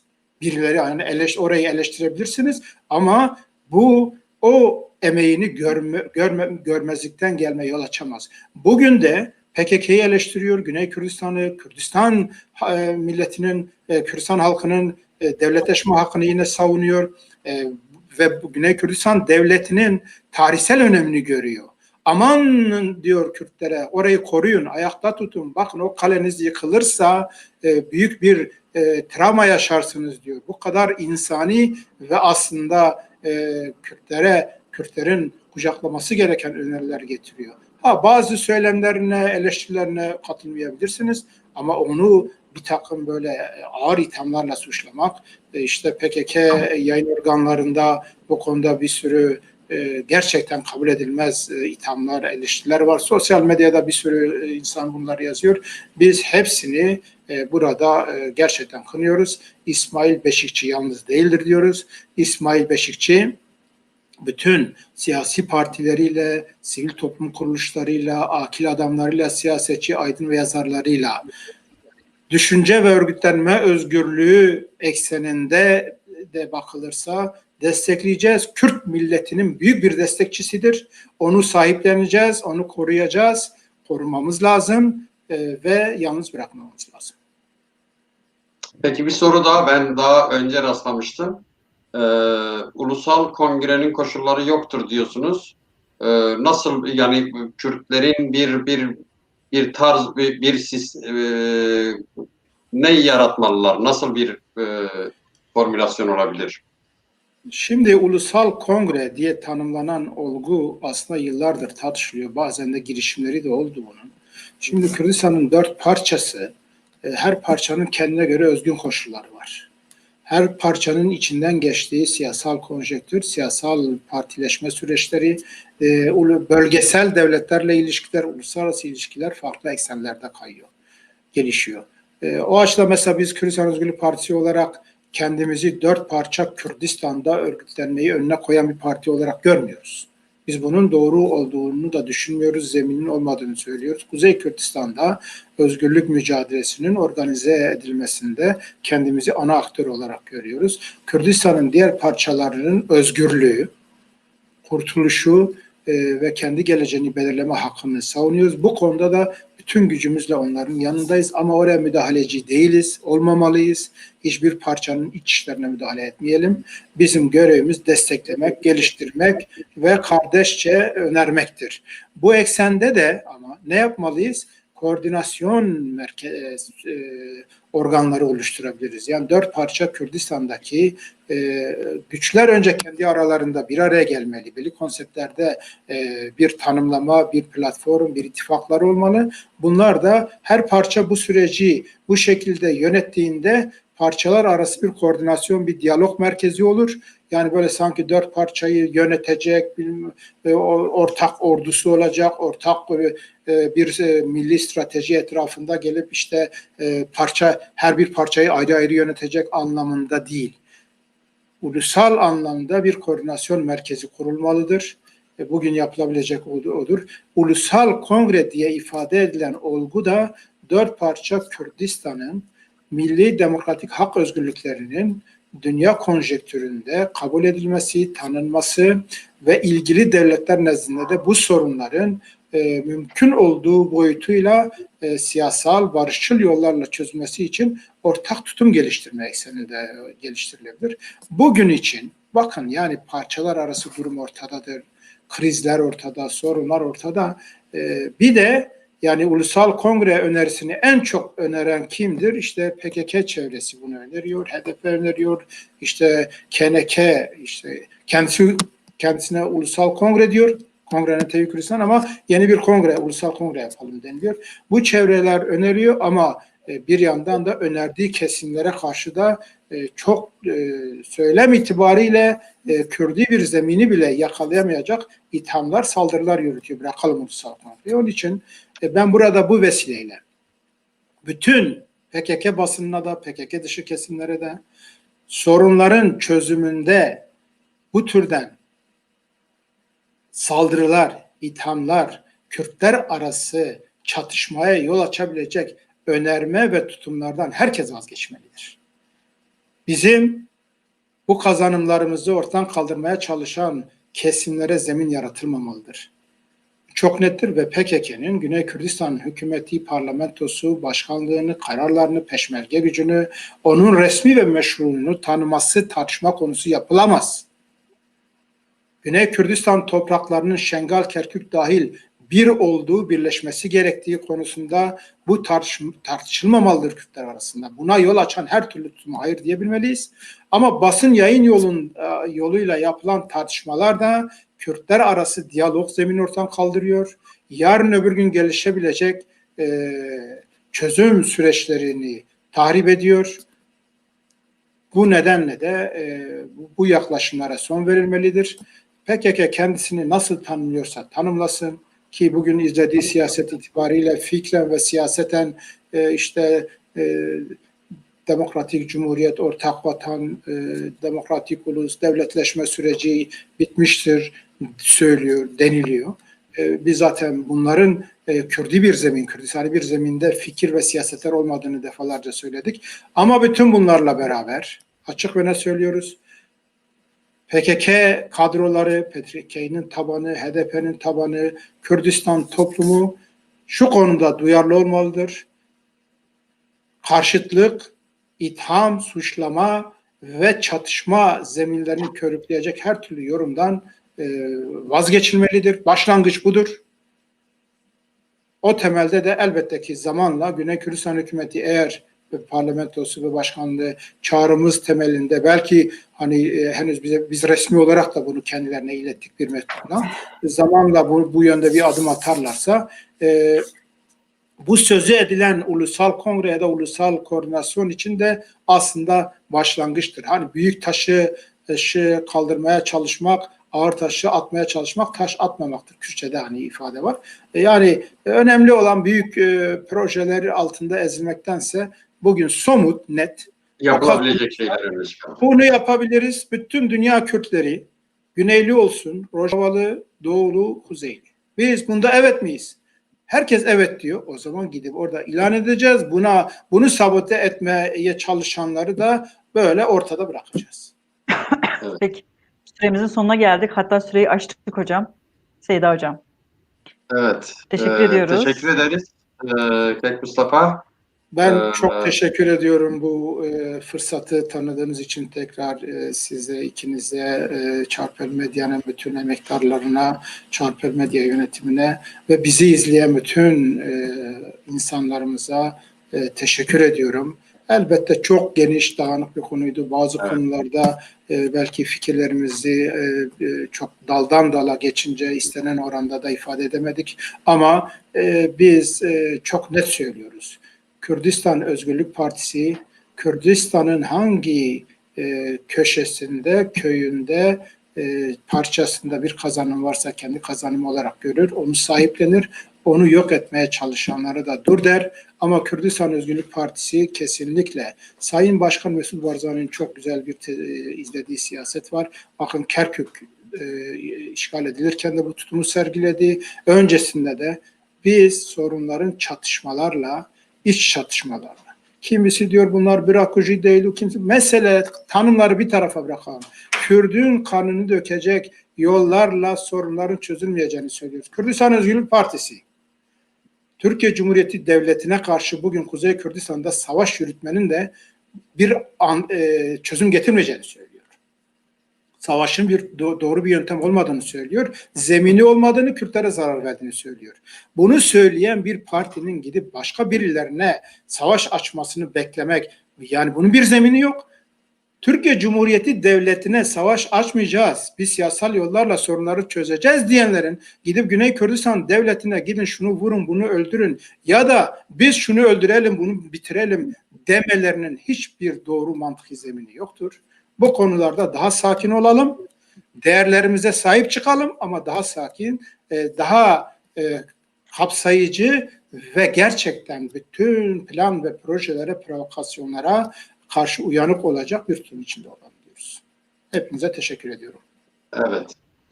Sevgili seyirciler, Çarpel Medya'da bir özel programın daha sonuna geldik. Bizi izlediğiniz için teşekkür ederiz. Ben kendi programım için şöyle bir duyuru yapayım. Önümüzdeki Salı günü Alternatif Bakış'ta akademisyen Şaro Garip'i ağırlayacağız. Şaro Garip sosyoloji ve siyaset bilimi dersleri veriyor. Onunla kolonyalizmin Kürt halkındaki yansımasını, etkilerini ve kolonyalizmi Türk aydını, Türk halkı, Türk devleti yeniden her zaman nasıl yeniden üretiyor? Bunları tartışacağız. Bizi izlediğiniz için teşekkür ederiz.